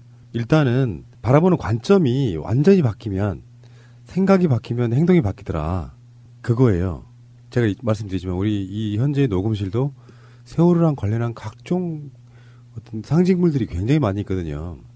근데 만약에 어떤 영혼이 있다면 그 영혼들은 나를 지켜줄 거라는 믿음이 생기기 시작하는 순간에 무서움이 대상이 아니라 친근함이 대상이 되더라. 나는 그게 제 생각이고 저의 일관성인데요. 한편에서는 그걸 이해 못하겠다 해서도 안 된다고 생각해요. 바라보는 관점에 따라서 어떤 사람은 세월호랑 관련한 안전공원이 들어오고 거기에 이제 어떤 시설들이 들어오는 거지 않습니까? 그거를 이거 좋은데 너희들 좋게 받아들여라고 강요하는 것도 잘못된 거라는 거예요. 보통 사람들한테 공감력이 없을 때는 단순히 남들이 죽은 사건인 거예요. 근데 그 사람들의 어떤 유해나 이런 것들이 가까이 사는 곳에 온다는 것 자체는 공감력이 없기 때문에 거부하고 싫게 받아들이는 거거든요. 공감력이 없기 때문에. 근데 그분들 자체가 가족의 문제라고 하면 또 완전히 입장이 바뀔 거라고 생각이 드는데 문제는 사회 발전을 위해서는 단순하게 그게 세월호 유가족들만의 문제라고 생각하는 사람들의 이기심이라는 건 확실한 거예요. 국가를 흔들었던 사건이고 우리가 선진국 대열에 들어서 있는 그 시점에서 어떤 사건의 진상이나 원인이 어떻든 간에 국가의 잘못 또는 사회의 모든 사람들이 일종의 가해자로서 등장하는 그 사건에 있어서 단순하게 남의 죽음 그것을 바라보는 공원, 납골당 요 관점으로만 바라보니까 싫어가 되는 건데 생각이 바뀌면 완전히 180도 다른 위치에 서 있게 돼요. 이 사건은. 이건 내가 가해자로서도 가깝게 두고 안전에 대한 경각심을 갖고 이 사람들한테 평생 미안해 하겠다라는 그런 공감력이 있는 사람들은 더 가까이 끌어들여도 저는 솔직히 말씀드리면 이 동네에 세월호 안전공원이 똑같이 생긴다고 하면 저는 찬성할 거예요. 가까워져서 좋네 이런 생각이 들 거라고 생각이 들거든요. 바라보는 관점의 차이인데 오랜 시간 동안 박근혜 정부는 세월호를 진상규명을 요구하는 분들 포함 세월호 유족분들을 그렇지 않은 국민들과 격리를 시켜놨죠. 그래서 세월호 유가족들을 나쁜 사람 만들었고 그 과정 속에 오랜 시간 동안 머릿속에 그런 인식들이 박혀있는 사람들의 입장에선 그래서 세월호 사건 나고도 자유한국당 그러니까 당시 새누리당 국회의원들이 뽑히는 거예요. 계속 갈라치기를 해놓은 거예요. 세월호 유가족들을 고립시키기 위해서. 그 고립의 방법으로 카톡을 돌린다든가 뭐 말도 안 되게 지금도 계속 보도되고 있잖아요. 해양수산부하고 청와대가 같이 카톡방 만들어가지고 세월호 특조위에서 일어난 사건들을 계속 자기들끼리 공유를 해요. 비밀 문건까지도 같이. 그 정도로 그렇게 확실하게 다뤄버렸던 그런 사건이기 때문에 오랜 시간 동안 상처가 가긴 하겠지만 막상 생기고 났을 때 안산이 안전의 어떤 상징의 대명사가 되고 일종의 안산의 랜드마크처럼 되는 그런 세월호 안전공원에 대해서는 시민들이 차츰차츰 생각이 좀 바뀔 거다라고 저는 그렇게 보고요. 선거 때는 이제 열심히 노력을 해야 될 거예요. 그래서 그렇지 않다는 거를 이렇게 설명해드리고 싶고 지금 제가 말씀드린 걸 안산에서 반대하시는 분들이 꼭 들어주셨으면 좋겠다 이렇게 말씀드리고 싶어요. 네. 이게 사실 반대하시는 분들이 가장 민감하게 생각하는 게 아파트 값 떨어지는 거, 집값 떨어지는 거, 이거잖아요. 사실은 경제적인 부분이 제일 크단 말이죠. 근데 나중에 막상 생기고 나서 그런 효과가 있지 않고 오히려 마을 환경이 더 좋아진다든가 뭔가 긍정적인 효과가 나타난다면 그분들도 마음을 좀 돌리시지 않을까 싶습니다. 사실 저희 같은 노동운동을 하는 사람들, 또 그리고 재벌 사내유보금 이거 환수해야 된다라고 하는 사람들도 재벌 욕하면서 자기 자녀가 삼성 입사하면은 너무 기뻐해요. 이런 것처럼 자기한테 다가오는 뭔가 그 재산상의 손해, 뭔가 재산상의 이익, 이게 생기면 보통 사람들이 많은 진보 성향에 추진한 일과는 또 반대 방향으로 가게 되기도 하거든요. 그런데 실질적으로 그렇게 생각하는 것과 현실이 다를 수 있다라는 걸 증명해 주는 게 좀 필요하지 않을까 싶네요. 시간이 좀 필요할 것 같은데 전에 공청회에서 봤던 피켓이 생각나요. 그러니까 평생을 바쳐서 이 아파트를 하나 샀다는 거예요. 그 아파트 값이 떨어질까봐 너무너무 걱정돼서 잠을 못 주무시는 거죠, 실제로. 그게 왜 우리는 봉안시설 들어오면 집값이 떨어지는 걸로 이제 되게 쉽게 사고가 이제 연결되는 건데, 안 그렇게 만들 거라고 아무리 말씀을 드려도 설득할 수가 없는 그런 문화적인 부분에서 엄청나게 높은 벽을 만났다는 생각이 들었어요. 그거는 옛날에 저번에 노무사님이랑 같이 한 얘기가 생각나는데, 야, 노동자들은 최저임금을 주면 어떻게 모든 기업 다 망해! 막 그러면서 막 반대했던 것처럼 말도 안 되는 사실 이야기거든요. 좀씩 변화하지 않을까 긍정적으로 생각해 봅니다. 겪으시면 바뀌실 수 있을 거라고 믿고 두 번째 질문입니다. 이제 제가 헷갈리는 부분이 있는 거예요. 4.16 안전공원이 안산만의 문제일까? 이게 어떤 거는 지역의 문제고 어떤 거는 아닌지 이런 거를 좀 판단해보고 싶다는 생각이 들었는데 세월호를 얘기할 때는 우리는 그거 유가족들의 문제라거나 안산만의 문제라고 생각한 적이 없잖아요. 근데 4.16 안전공원에 있어서도 다른 지역에 사는 세월호 활동가 분들도 이렇게 이 안전공원 이슈에 같이 하고 싶은 마음이 드셨을지 뭐 이런 게 좀 궁금해지는 거예요. 어떨까요? 4.16 안전공원은 지역의 이슈로 보였을까요? 이렇게 이야기를 한번 드려보고 싶어요.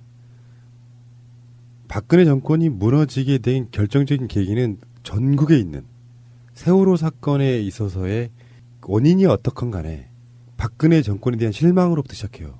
배신감, 분노까지.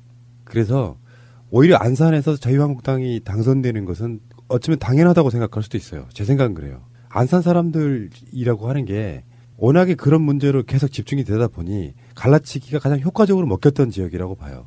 그런 부분에서는 자유한국당이 선택되어지는 게 공작에 의해서이긴 하지만 저는 그게 충분히 이유가 있다고 생각합니다.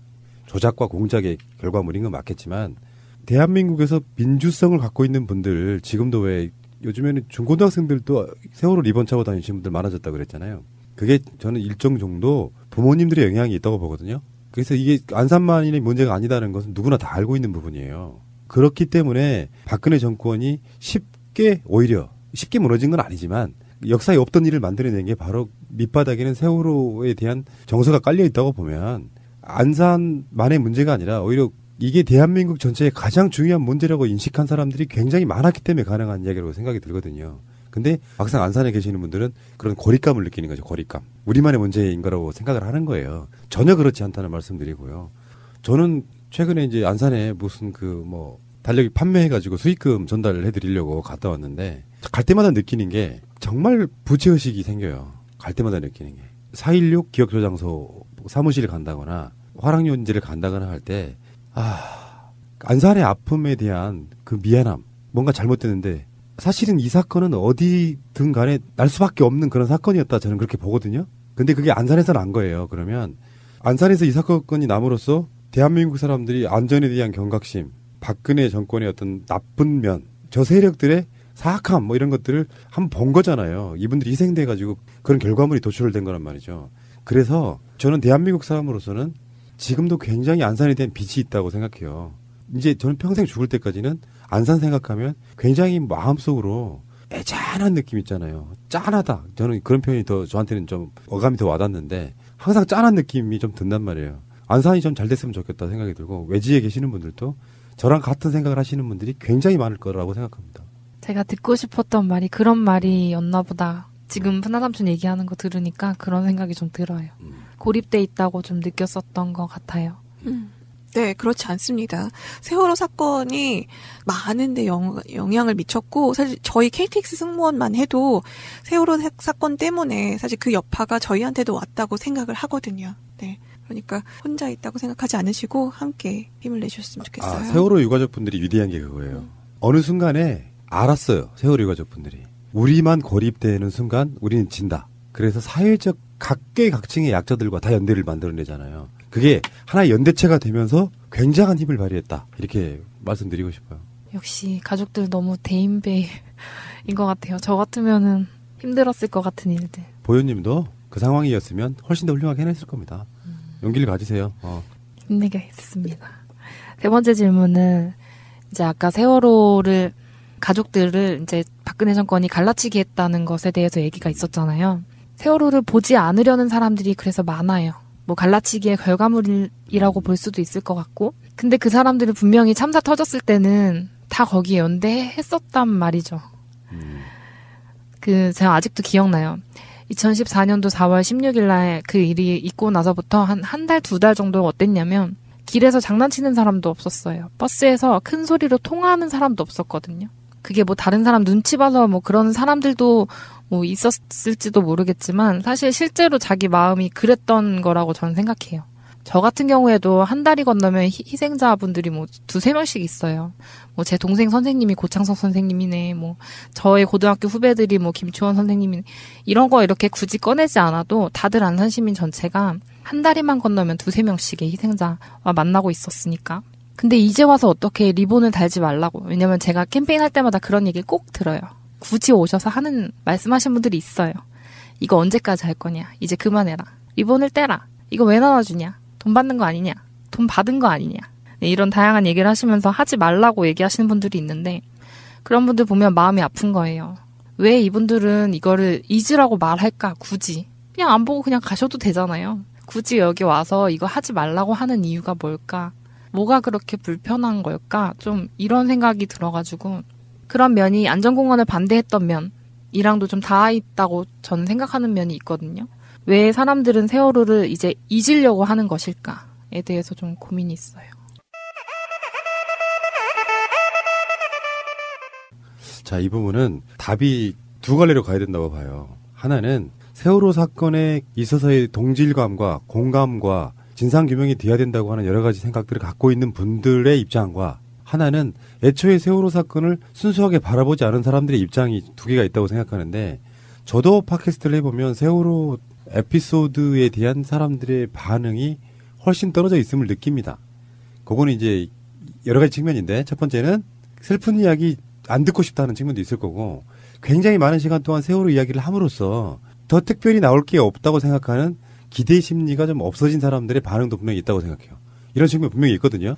그렇지만 언젠가 이제 여러 가지 루트를 통해서 제2기 특조위라든지 검찰이라든지 루트를 통해서 새로운 사실들이 밝혀지거나 그러면 또 많은 분들은 거기에 귀를 기울이고 공감력을 표시하고 동조를 할 거라고 생각해요. 이 부분은 저는 비관적인 건 없다고 생각합니다. 왜냐하면 정치 이슈가 우리나라에는 오늘도 뭐 방송을 오늘도 보면 여러 가지 사건들이 뒤엉키면서 막 이야기가 되고 있지 않습니까? 그때 세월호 사건은 이제 한 달 며칠만 있으면 이제 4주기가 되는 정도이기 때문에 잊혀져 가는 건 어쩌면 그게 잘못됐다고 생각하고 싶진 않아요. 그게 사람의 어떤 인지상정 같은 거기 때문에 그렇지만 우리는 그걸 부단히 살려내고 있다. 이건 어쩌면 당연한 건데 다른 사건에 비해서는 훨씬 안 잊혀지고 있는 건 사실이잖아. 세월호 사건은 그런 사건이었다고요. 지금도 우리가 방송으로 다루고 있고 4년이 다 돼가는데 그런데 아까 말한 그 두 번째 쪽 있잖아요. 처음부터 세월호 사건에 대해서 안 좋은 이미지 갖고 있는 사람들 이 사람들의 입장에서는 그 사람들을 이해하기 위해선 공격과 비난만으로는 안 됩니다. 무슨 말이냐 왜 저렇게 사람들이 됐을까의 가장 기본적인 원인은 저는 이렇게 봐요. 세뇌의 결과 첫 번째 세뇌물의 결과예요. 그들을 세뇌시키는 데 있어서 문재인 대통령을 가정하고 이야기하면 훨씬 쉬워질 거예요.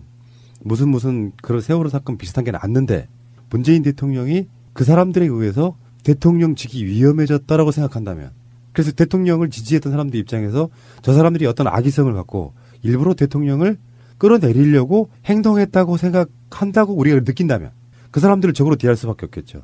그렇게 오랜 시간 동안에 세월호 유족들을 그들이 그렇게 만들어 왔던 측면이 있기 때문에 꼴도 보기 싫은 거예요. 그리고 그 사람들이 확고히 만들어진 세뇌의 결과물로 일반적인 보통의 교통사고가 나서 막 돈을 정부에서 막 몇 억씩 지급을 해줬고 그랬는데 거기에 세월호 유족들은 욕심을 부려서 대학에 특례 입학을 해달라 말도 안 되는 요구를 했다. 이런 식으로 잘못된 알려진 가짜뉴스가 엄청 팽배하게 퍼진 상황에서 그들 입장에서 보면 그래도 뭘 또 달라고 그러니라고 시비 거는 거잖아요. 그분들은. 근데 그거를 정말 단순하게 이해시키면 돼요. 복잡하게 생각할 것도 없어. 그분들이 앞에 나타나면 웃으면서 대하시면 돼요. 알고 계시는 것 중에 사실은 대부분의 잘못된 가짜뉴스입니다. 그러면서 하나씩 설명을 해야 돼요. 세월호 사건이 나고 나서 아직도 보상을 안 받은 유족들이 3분의 1 정도 이상은 있다. 그들은 진상규명을 바라고 있는데 돈에 대해서도 마찬가지예요. 유족들에게 지급된 돈은 거의 대부분은 국민성금이거나 보험료예요. 정부가 정부 책임을 인정해서 지급한 돈은 기록도 안 돼요. 근데 그것마저도 돈을 받기 투쟁한 세월호 유가족들은 사실 없어요. 이제 보상금이라고 지급을 하게 되니까 받기는 받으셨지만 정말로 많은 세월호 유가족분들은 아직도 세월호 진상규명에 있어서 왜 국가가 세월호 사건 최소한 기획침몰까지는 말하지 않더라도 왜 구하지 않았는가, 왜 안 구했는가 알고 싶다고 지금 투쟁하는 거거든요.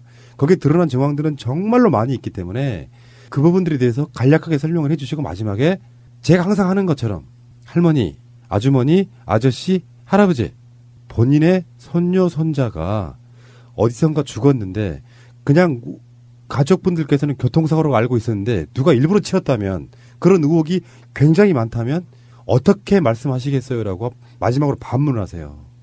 내 새끼가 어떻게 죽은지를 아직도 몰라요. 여러 가지 정황으로 보아하니 경찰이 그 교통사고를 덮은 것 같아. 아니면 운전한 차가 일부러 사고를 낸 것 같아. 라고 생각하면 그 진상규명을 밝혀달라고 요구하는 게 가족으로서 도리 아니겠습니까? 라고 질문을 하십시오. 그래서 그분들을 하나하나씩 바뀌어내는 게 맞을 것 같고요. 그냥 화를 내는 방식으로 그분들을 대하게 되면 그분들에게는 진실이 전달되지 않은 채로 평생 돌아가실 때까지 세월호 유가족분들은 돈을 더 타내기 위해서 땡깡 부린 그런 가족으로 그냥 남아있을 거라고 생각이 듭니다. 엄청난 캠페인 기획이 나왔어요. 네. 하나님이 굉장히 구체적으로 말씀을 너무 잘해주신 것 같아요. 네, 물론 이분 하나하나 이제 설득하는데 굉장한 노력과 정신력이 필요하겠지만, 네, 보현님은 잘해내시리라 생각합니다. 저는 이제 이런 얘기만 들으면 좀 소위 빡이 치는데 내막을 자세히 알고 기존의 언론들이 보도해주지 않은 거를 끝없이 다루다 보면 저도 맥락이 짚어졌어요. 난 세월호 사건의 진상을 가정이란 전제에 다 이야기할 수 있을 것 같은데 이제는 확정적으로 나온 건 아니지만 핵심은 못 봤지만 외부에서 이렇게 드러난 여러 가지 정황만으로 보면 그들은 뭘 숨기려고 했고 무엇을 향해 가고 있었고 무엇이 핵심이고 그래서 왜 그걸 숨기려고 했는지가 어느 정도 맥락이 보이더라 이런 얘기예요. 나중에 우리가 4주기 때 한번 그런 특집 방송을 하려고요.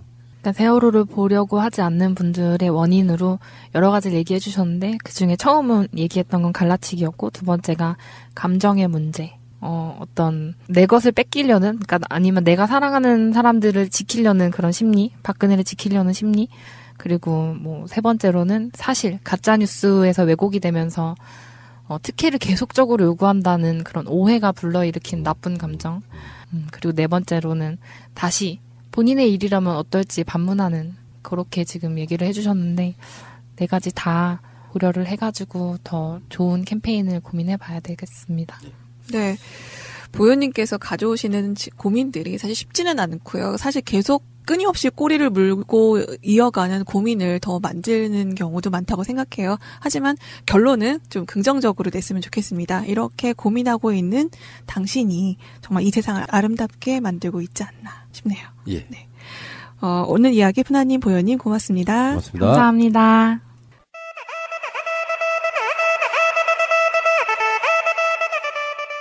손에 작은 가시라도 박히는 아픔을 겪어봐야 아무런 통증이 없던 순간이 얼마나 편안했는지 깨닫게 됩니다. 그런 고통을 내일로 겪기 전에 예방하는 것 참 중요하지만 행동에 옮기기가 쉽진 않는데요. 그러니 그걸 행동하는 사람이야말로 얼마나 대단한죠. 지금 우리가 세월호나 투쟁을 이어가는 사람들처럼 힘들고 어렵고 또 부당한 일을 겪은 이들과 연대하는 것이야말로 그 예방을 몸소 실천하는 훌륭한 일이 아닌가 생각합니다. 새날 청취자 여러분, 다음 주에도 건강한 마음과 몸으로 함께 이야기 나눌 수 있는 시간 가졌으면 좋겠습니다. 오늘 자갈자갈 마치고요. 우리는 다음 주에 만나요. 간략하게 소개가 됐지 대부분의 메이저 언론들은 다루질 않았거든요. 예. 근데 국민들은 몰라요. 그러니까 저도 이제 지금까지 오면서 많은 분들을 접하면서 얘기가 아니 북한이 안 했다면 자신들이 안 했다고 얘기를 하지 왜 아무 소리도 안 하고 있냐는 말을 참 많이 듣거든요. 어허. 그런데 북한은 나름대로 공식적으로 그것도 그냥 자기들 그냥 주장한 것이 아니라 공식적으로 제안을 하고 공식적으로 요청을 한 게 여러 번 있었습니다. 그런 배경이기 때문에 만약에 이제 지금 김영철 선전부장이 와서 지금 이제 자유한국당이 그걸 덥석 물었죠. 막 그냥 지금 반대를 하고 아예 한국은 뭐 심지어 사살을 뭐 해야 된다고까지 이야기를 하니까 그야말로 뜨거운 감자인 천안함 문제를 던져주니까 덥석 물어버린 거예요. 그렇죠. 자유한국당이 그냥 이빨 빠질 줄 모르고 그냥 덥석 물어버린 겁니다. 사실 우리가 객관적으로 놓고 봤을 때에 남북한 간에 대화를 하겠다고 한다고 하면 천안함 문제에 대해서 정확하게 우리가 결론을 내리고 사죄를 하든 사과를 하든 어느 쪽이든 그것을 결론 내리지 않고 대화한다는 게 가능하겠습니까? 맞습니다. 왜냐하면 이거는 우리 생태 같은 46명의 아까운 생명을 한 방에 앗아간 사건이고 살인 사건으로 만들어버린 거란 말이죠. 예. 이게 만약에 제가 주장하는 것처럼 해난 사고이고 그로 인해서 사고가 난 것이라고 하면 우리 자체 사고인 것이죠. 그런데 누가 고의적으로 무기를 써서 폭탄을 터뜨려서 사망케 했다면 그건 거의 살인이란 말입니다. 예. 그래서 만약에 멀쩡한 사람을 살인범으로 만들어놨다 그러면 그 사람하고 대화한다고 하면 말이 되겠습니까? 예. 그리고 만약에 분명하게 살인한 것이 분명히 맞다 그러면 어떻게든 사과를 받아내고 나야 그 다음 대화가 진행되는 거 아니겠습니까? 예. 어떻든 지금 현 정부로서는 사과를 하든 사과를 받든 사죄를 하든 또는 우리가 그것에 대해서 받든 간에 그러한 결론을 내리지 않고는 그 다음 대화는 불가능하다는 얘기죠. 예. 그러면 그 시점을 나름대로 조율을 하고 있었을 텐데 지금 느닷없이 던져온 데에는 상당히 현 정부는 지금 당황하고 있는 게 이제 보이고 있어요. 왜냐하면 오늘 발표만 하더라도 북한의 폭침에 대해서는 뭐 유감이지만 이제 그에 대해서 김영철이 주범이라고 하는 어떤 확인된 바는 없다라고 이야기하고 있지 않습니까? 여기서 이제 우리가 주목해야 되는 부분이 뭐냐면 이명박 정부 시절에 김영철을 지목했지 않습니까? 예. 근데 현 정부가 그것을 확인할 수 없다라고 한다면 이명박 정부의 김영철이 주범이라고 지적했던 거로부터 지금 현 정부에서 아니다라고 하는 부분까지의 어떠한 변화가 있었느냐. 예. 현 시점에서 이 문제가 뜨거운 감자이기 때문에 이에 대한 슬기롭게 이 문제를 풀기 위해서 우리가 다시 들여다보겠다라고 하면 문제가 없어요. 예. 재조사를 합리적인 방법으로, 과학적인 방법으로 재조사를 할 필요가 있다라고 한다면 그걸 사실 시기적으로 많이 늦은 점이 있죠. 그렇지만 지금이라도 있는 그대로 얘기하는 것이 가장 슬기로운 것이다. 맞습니다. 왜냐하면 네. 앞으로 우리가 어떤 대화를 할 수 있으며 어떤 진도가 나갈 수가 있겠습니까? 결론적으로 우리들 생각은 그런 것 같아요. 북한이 천안함을 진짜로 폭침시켰다면 역시 우리들 입장에서도 북한과 대화하기 힘든 거죠. 그렇죠. 네. 대화할 수가 없죠. 근데 지금 이제 이 뜨거운 논란이 일어나고 나서 트위터라든지 이런 데서 많은 우리 그 국민들이 지적하는 것 중에 하나가 뭐냐면, 자, 그 폭발이 있었든 없었든 어떻든 46명을 사망케 한 행위가 북한의 소행이라고 한다면, 자, 그거를 이명박 정권에서 주장한 것이 그대로 맞다고 우리가 인정을 한다고 하더라도, 아니 46명이 사망할 만한 그 대형 사고의 경계를 실패해서 경계를 제대로 못했기 때문에 결국 공격당했다는 얘기 아니겠습니까? 그렇죠. 경계에 실패해서 46명을 사망케 했다면 그 지휘선상에 있는 지휘 라인에 있는 장교나 함장이나 또는 사령부나 그 사람들은 그에 대한 합당한 처벌을 받아야 되죠. 네. 그게 군대잖아요. 그죠? 우리 동해안에서 노크 기순 사건 그 유명한. 그렇죠. 건너와서 아무도 없어가지고 그냥 또 담을 넘고 철책을 넘고 그래도 사람이 아무도 없어서 막사까지 찾아가서 노크를 했더니 안에서 라면 끓여 먹고 있던 우리 대한민국 장병들한테 가서 북에서 왔수다 했다는 거 아니겠습니까? 예. 얼마나 아름다운 얘기예요. 아무튼 다친 사람 없고 와서 같이 라면 끓여 먹고 한 사람 기순을 했는데 예. 그로 인해서 줄줄이 전부 뭐 옷 벗고 그냥 9명인가 그죠? 징계를 받았죠. 예. 어떻게 46명이 사망케 하는 이런 경계를 실패한 이 사건에서 그와 관련된 사람들이 처벌을 받기는커녕 진급을 하고 포상을 받고 훈장을 받고 그것부터 설명해보라는 예. 국민들이 많아요. 네, 맞습니다. 그런 합리적이지도 않고 그런 볼상식한 상식적이지 않은. 그럼 앞으로 우리 군인들은 사고가 났을 때 다 포상을 해야 됩니까? 이러한 부분들조차도 국민들이 호흡숨치고 있는 이런 사건에서 그 결론마저도 지금 우리가 오리무중에 있다는 거는 예. 참 큰 현실이고요. 이번 우리 이 사건을 통해서 이 기회를 통해서 우리 국방부는 말할 것도 없고 또 우리 정부에서도 분명하게 어떤 명확한 가이드라인을 가져야 될 것 같아요. 그리고 뭐 전 정부의 발표나 전 정부의 분석 내용을 뭐 존중하는 것도 그럴 것 같으면은 이명박 대통령과 관련된 부분들을 왜 지금 수사를 합니까? 삼성과 관련된 부분들을 왜 다시 수사를 합니까? 그죠? 그 사람들이 그 당시에 발표하고 그 다음 주장했던 걸 다 받아들여야지 지금 왜 합니까? 문제가 있기 때문에 다시 재조사하고 수사하고 하는 거 아니겠습니까? 예. 물론 지금 와서 그 당시에는 정확하게 알 수 있는 입장이 아니었기 때문에 이제 명확하게 꼭 알아야 할 어제의 뉴스. 결승 진출을 놓고 열린 운명의 한일전. 컬링센터는 경기 시작 전부터 관중들의 함성으로 가득 찼습니다. 뜨거운 열기 속에서도 우리 선수들은 평소처럼 침착했고 정확한 샷으로 일본을 압박했습니다. 1엔드 득점에 유리한 후공 기회에서 대거 석점을 뽑아내 기선을 제압한 가운데 우리 대표팀은 일본이 추격해오면 곧바로 다음 엔드에서 달아나 경기 중반까지 리드를 지켰습니다. 우리나라는 6대4로 앞선 7엔드에 일부러 점수를 얻지 않고 남은 짝수 엔드를 후공으로 잡는 전략을 택했는데 7대6으로 앞선 10엔드 김은정 스킵이 승리를 눈앞에 두고 마지막 샷을 실수해 동점을 허용했습니다. 예선전 패배의 악몽이 떠올랐지만 두 번의 실수는 없었습니다. 연장전에서 공방전 끝에 김은정이 마지막 샷으로 중앙을 점령해 승리를 확정했습니다.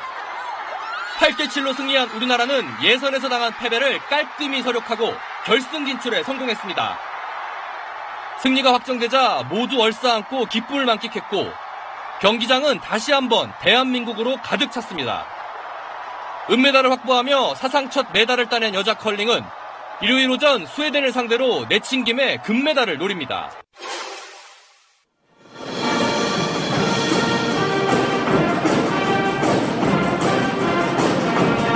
북측 응원단의 공연은 반갑습니다로 시작됐습니다. 일부는 한반도기를 흔들고 일부는 악기를 연주하며 조화롭고 절도 있는 모습을 연출합니다. 이어 지휘자의 힘찬 지휘에 따라 아리랑이 구성지게 울려 퍼집니다.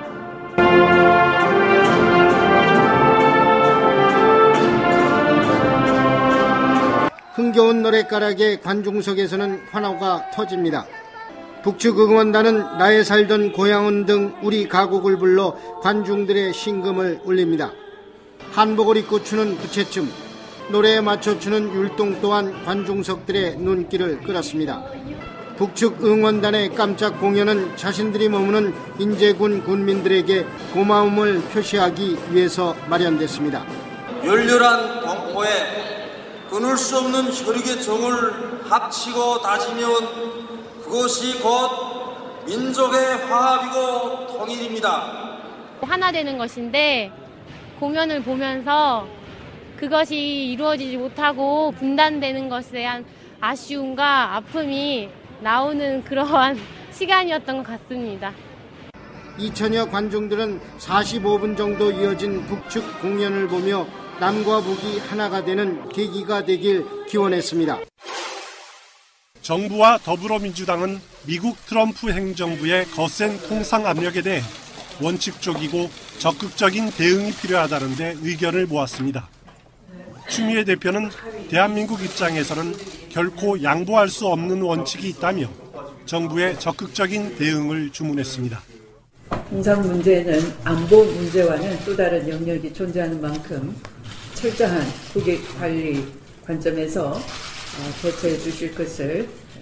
정부도 미국과 불필요한 마찰은 피하겠지만 마냥 끌려가지는 않겠다는 입장을 밝혔습니다. 부당한 수입 규제 조치가 확정될 시 WTO 제소 등 국제 규범에 따라 단호히 대응해 나가겠습니다. 한국 GM의 경영 정상화 문제에도 원칙적인 대응이 필요하다는 데 의견이 모아졌습니다. 민주당은 GM 본사의 뚜렷한 사태 해결 의지가 눈에 띄지 않고 있다면서 객관적이고 투명한 실사가 진행돼야 한다는 점을 강조했습니다. 이에 대해 정부는 한국 GM의 정상화를 위해 제시한 3대 원칙에 입각해 정부 지원과 정상화 방안을 결정하겠다고 밝혔습니다. 방송 중간에 좋아요를 눌러주시면 새날팀들에게 큰 힘이 됩니다. 미리 감사합니다. 트위터가 진짜 언론입니다. 예, 지금 천안함 논란이 가열되고 있는 상태에서 지금까지 천안함을 꾸준히 다루었던 세간으로든다 입장에서는 그냥 지나칠 수가 없죠. 지금 천안함 문제로 아직까지 재판받고 계시는 우리의 신상철님을 한번 모셔보겠습니다. 전화로 연결합니다. 신상철님. 안녕하세요. 신상철 진실의 길 대표님 모셨습니다. 자, 어떠십니까? 지금 천안함 문제가 뜻하지 않게 지금 수면으로 올라왔어요? 네, 그렇습니다. 근데 이제 좀 뜻밖이긴 한데요. 충분히 예상될 수 있는 부분이기도 했죠. 왜냐하면 북한이 평창 올림픽에 참여하기로 했을 때부터 사실 남북 간의 관계의 개선 또는 또 대화 이런 부분들이 상당히 이제 전제된 부분들이 있지 않습니까? 서로 기대한 부분도 있고요. 또 부분적으로는 뭐 각각의 어떤 역할 측면에서도 기대한 바들이 있을 텐데 그렇다면은 남과 북 관계에서 가장 뜨거운 감자라고 하겠다는 것은 못할 얘기가 뭐가 있습니까? 그죠? 그 이후에 제가 주변에 알게 된 사실이 뭐냐면 그 당시에 이제 문재인 후보께서는 주변의 참모들 중에 안보와 국방 관련된 몇 분을 이렇게 개별적으로 만나거나 함께 언론을 한 사실이 있습니다. 그때 그 당시에 그 참여정부 시절에 국방장관을 지내셨던 분과 청와대 NSC 상황실장을 했던 분 몇 분을 이렇게 만나서 의견들을 각각 물어본 모양이에요. 그런데 그 당시에 이제 NSC 파트에 계신 분들은 이 천안함 사건에 대한 원인에 있어서 굉장히 좀 신중하게 접근할 필요가 있고 좀 과학적이고 객관적인 조사가 필요하다는 의견을 피력을 했는데 과거에 참여정부 시절에 국방장관까지 지냈던 분이 북한 아니면 누가 그랬겠냐라는 이제 그러한 보고를 했던 거로 저는 들었습니다. 해군 참모총장을 지내고 국방장관까지 했던 사람이 북한의 소행일 가능성이 높다고 이야기를 하니 당시에 문 후보께서도 그에 상당히 좀 비중을 뒀던 것 같아요. 그래서 그 이후에 해병대를 방문을 했을 때에 천안함 폭침이란 말을 처음으로 이제 하시게 되죠. 그런 이제 야당 후보가 천안함 폭침에 대한이라는 이야기한 것이 언론 매체를 통해서 대서특필이 되고 그렇게 하면서 그 결과는 민주당 쪽에서 이 문제에 대한 스탠스를 굉장히 조심스럽게 하는 데에 결정적인 역할을 합니다. 예. 지금도 마찬가지로 민주당 내에 지난 몇 년 동안에 천안함에 대한 의문을 갖고 있거나 그에 대한 궁금해하는 분들도 많이 계시지 않습니까? 그래서 제가 개별적으로 설명한 분들도 많고 특히 적극적으로 활동한 분 중에는 박영선 의원이라든지 최문순 의원, 그다음에 또 깊숙이에 대해서 인볼브를 했던 분들은 안규백 의원, 또 문희상 의원들도 계신데 그분들은 굉장히 깊은 활동까지 하셨었어요. 당시에 최문순 의원 지금 강원도지사죠. 예. 그분은 백령도까지 가서 개인적으로 어선까지 자비로 빌려서 현장까지도 답사를 하고 또 많은 또 활동도 하고 발표도 하고 세미나도 열고 그러셨는데 그렇게 활동하셨던 분들이 모두 그 이후로는 침묵하지 않습니까? 그죠? 그러면 대표님, 재견해를 조금만 말씀드려볼까요? 네네. 그러니까 지금 어떤 적절한 시기에 천안함이 올라왔다고 말씀드리는 제 나름대로의 생각은 뭐냐면은 일단 일종의 사상검증 같은 거였어요. 천안함은 그 후보들한테 또는 하다못해 청문회 같은 데서도 그랬으니까. 네. 그래서 지금 통일부라든지 국정원이라든지 나오는 메시지는 김영철 부위원장 겸 통일전선부장이 네.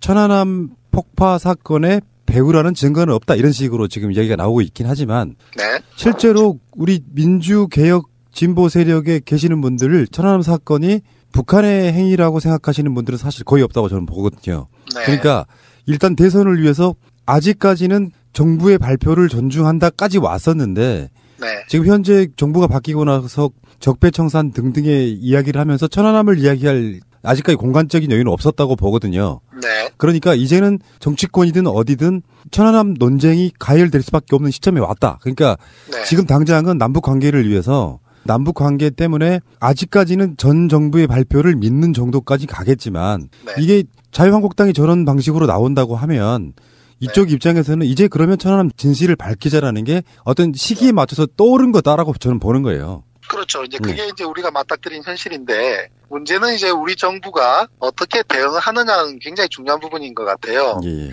그런데 이제 제가 볼 때 북한에서 김영철 전 부장을 이번 대표단장으로 해서 내려보내는 데에는 상당한 승부수를 던진 거라고 저는 판단을 합니다. 자신감 아닐까요? 왜냐하면 자신감이죠. 예.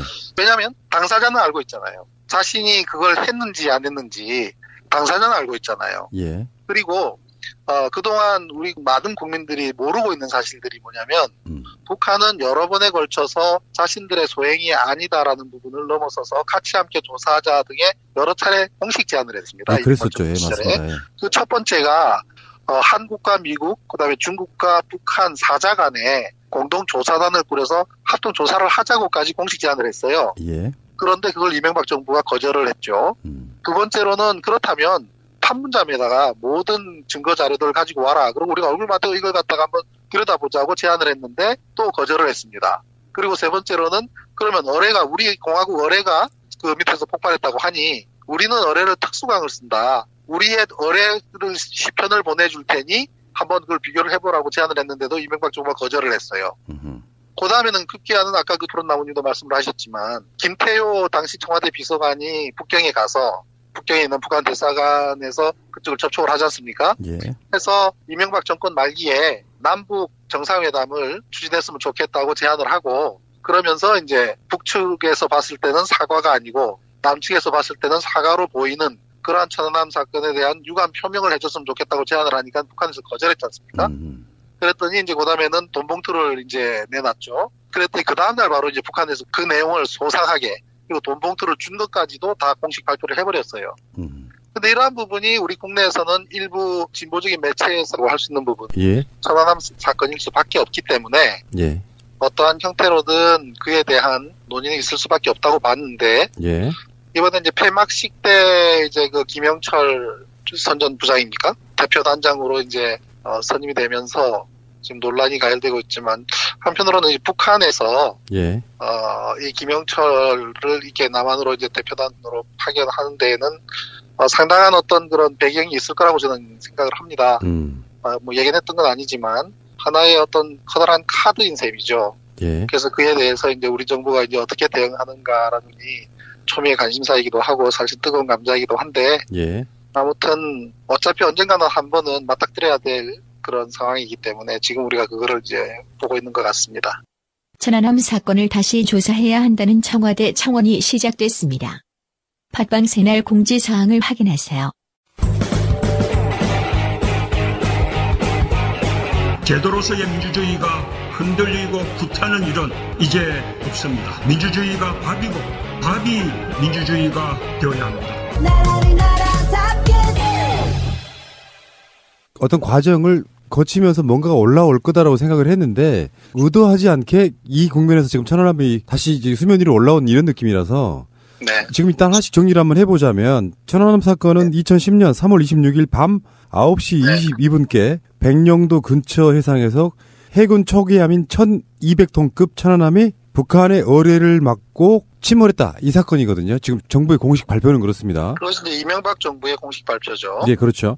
그래서 승조원 104명 중에 58명이 구조됐고 40명은 사망했고 6명은 실종됐다. 나중에 이제 민군 합동조사단이 침몰 원인을 북한의 어뢰 공격, 정확히 말하면 버블제트죠. 이렇게 사건이 일어났다고 발표했고 그 당시에 민군 합동조사단의 민주당 측 대표로 들어가셨던 분이 바로 신상철 님이세요. 네, 그렇죠. 민주당 추천조사위원이었죠. 예. 그렇지만 사실상 어떤 정부에 짜놓은 각본대로 조사 못해라고 해서 그 조사단을 나중에 나오시게 되는 그런 부분이 있고요.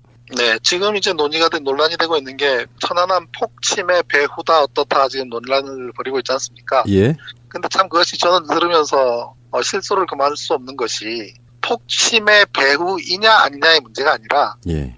폭침 자체가 존재하지 않는 사건에 그렇죠. 예. 폭침을 넘어서서 폭침의 배후 이야기를 하고 있으니까 예. 참 우습기도 하고 지금 세월이 지금 뭐 8년이 다 되어 가는데 지금까지 그 논란을 하고 있다는 것이 참 슬픈 일이고요. 예.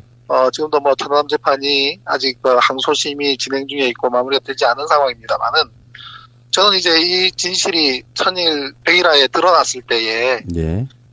이 거짓과 조작에 관여했던 많은 사람들이 그때 어떠한 입장을 취하며 어떠한 표정을 지을지가 굉장히 참 궁금하고 예. 그렇습니다. 우리들 입장에서는 천안함 사건이 사실은 이명박 정부라고 하는 사실 내가 찍지는 않았지만 정말 부도덕한 정부라고 하는 첫 번째 계기가 됐던 사건이기도 하고 지금까지 남북 관계가 이렇게 경색된 것의 출발점이기도 하고 네. 그리고 그 과정에서 뭐 김태효 같은 청와대 비서관이 북한 당국자 만나서 천안함 사건을 당신들이 해줬다고 해서 돈 건네려고 했다는 이야기까지 나왔던 바로 그런 사건인데. 그렇죠. 네, 어쨌든 간에 지금 일단은 이거를 이렇게 봐요. 김영철이 남한에서 천안함 사건의 배우였다. 직접적인 실무자였다고 밝혀지고 알려진 게 2016년이라면서요.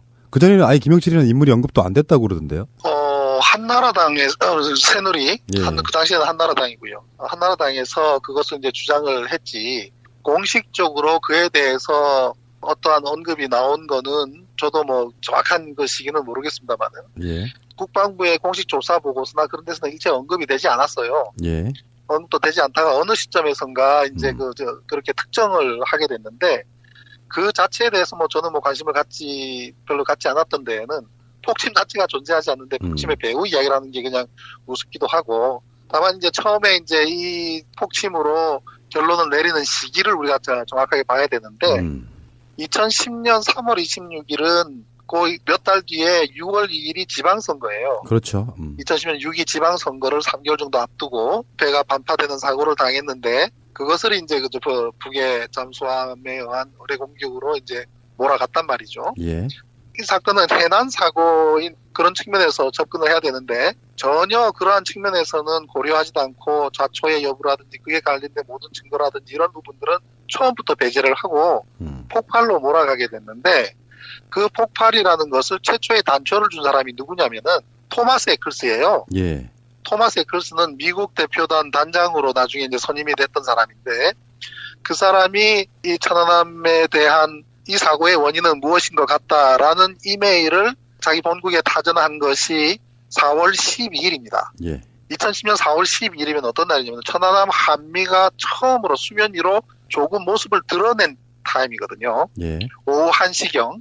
그때 우리가 이제 사고의 원인을, 선박이 반파된 사고의 원인을 우리가 규명을 하려 그러면 함수뿐만 아니라 한미까지 포함해서 모든 선체가 인양이 되고 그 인양이 어딘가에 거치된 다음에 그 다음에 전문가들이 면밀하게 전부 이렇게 훑어보고 난 다음에 사고 원인에 하나씩 접근해 가는 게 당연한 일 아니겠습니까? 예. 그게 상식적이고요. 그게 과학적이고 합리적인 접근 방법인데 함수는 그로부터 이제 열흘 뒤인 4월 25일 날 이제 인양이 되는데 함수는 올라오지도 않았고 함수는 접근도 하지 않은 상태에서 한미 그것도 일부분이 수면 위로 겨우 모습을 드러내는 그 시간에 본국에다가 이 사고의 원인은 선체 하부의 비접촉 폭발에 의한 것으로 보인다라는 이메일을 미국 국방부로 보냅니다. 예. 이게 어떻게 밝혀졌냐면 미국의 그 잠수함 전문가인 안수명 박사 있지 않습니까? 예. 안수명 박사님이 미국 정부에 정보 공개 청구 소송을 해서 몇 년간 투쟁을 했어요. 그래서 자비를 들여가면서 그래가지고 겨우 받아낸 이메일 속에서 토마스 에클스가 보고한 이메일이 발견이 된 겁니다. 예. 그래서 그에 대해서는 우리 그 재판 과정에서 법정에도 제출을 했고 또 그와 관련된 칼럼은 벌써 이미 제가 이제 글로 써서 공개를 한 바가 있습니다만은 선체의 일부가 겨우 드러났을 때 토마스 에클스가 본국에 타전한 그 이메일이 이 사고의 원인으로 확정이 돼버린 거예요. 가이드라인 돼버린 거죠? 그렇죠. 가이드라인이 아니 그대로 뭐 더 할 것도 없고 뺄 것도 없이 그대로 이제 원인이 되었고 우리 국방부는 비접촉 폭발에 그는 이제 그 어뢰고 그것은 북한제 어뢰다라고 더한 것이 우리 국방부가 한 것이죠. 그렇게 해서 이제 굳어졌는데 그에 대한 것은 어떤 형태든 폭발이라고 하면 우리가 그동안 보면은 폭발과 관련된 많은 이런 그 사고들을 좀 접하지 않습니까? 예. 그때마다 이 폭발이라는 것이 얼마나 참 무서운 겁니까? 뭐 두라 3호 같은 경우도 그렇고 대구 프로판가스도 그렇고 하다못해 달리던 버스에 천연가스통 8개 중에 하나가 터지더라도 어마어마한 인체적 손상을 가져오는데 그런데 어뢰가 터졌음에도 폭발로 인한 손상은 발견할 수가 없단 말이죠. 예. 그 어떤 흔적도 없고 하다못해 화약 냄새조차도 없고 물기둥도 발견된 바가 없는 폭발의 증거는 하나도 없는 이 천안함 반파된 부분을 폭발로 규정을 해서 지금까지 국민들한테 계속 호도하고 계속 그 진실을 은폐해 왔던 거죠. 이게 좀만 그 다른 방식으로 접근을 해보면 배를 일단 반쪽을 건져 올렸는데 어뢰의 흔적이 전혀 없었기 때문에 그 어뢰를 찾아내가지고 나중에는 또 뭐 그 어뢰가 가짜네 진짜네 나중에 바꿔치기까지 했고요. 나중에 그 다음에 가리비가 발견되기도 하고 그러니까 그렇죠. 천안함을 맞춘 흔적이 없는데 북한이 뭔가 무슨 짓을 했으려고 하면 어뢰밖에 없는데 어뢰의 흔적이 없으니 나중에는 그게 버블제트로 둔갑시키는 거잖아요. 그렇죠. 이제 그 모든 과정이 이제 전부 조작과 은폐되는 부분들인데 국방부가 이제는 정말 과학적인 그런 재접근이 필요한 시점이에요. 그렇죠. 과학적이고 또 합리적이고 이제 객관적인 그러한 조사를 해야 되는데 정권이 바뀌어서 이제 현재 국방부도 이명박 정권 시절에 국방부와 뭐 거의 달라진 건 별로 없는 것 같아요. 그래서 어느 시점에서 그러한 것을 다시 들여다보게 될지 뭐 기대 난마이기는 합니다만은. 그래서 수면에 위로 올라온 거잖아요. 어떻게 보면 그렇죠. 그런 거라고 볼 수 있죠. 제가 알고 있기에 송영무 국방부 장관도 북한의 행위라는 증거가 없다 이렇게 말씀하신 걸로 저는 기억하거든요.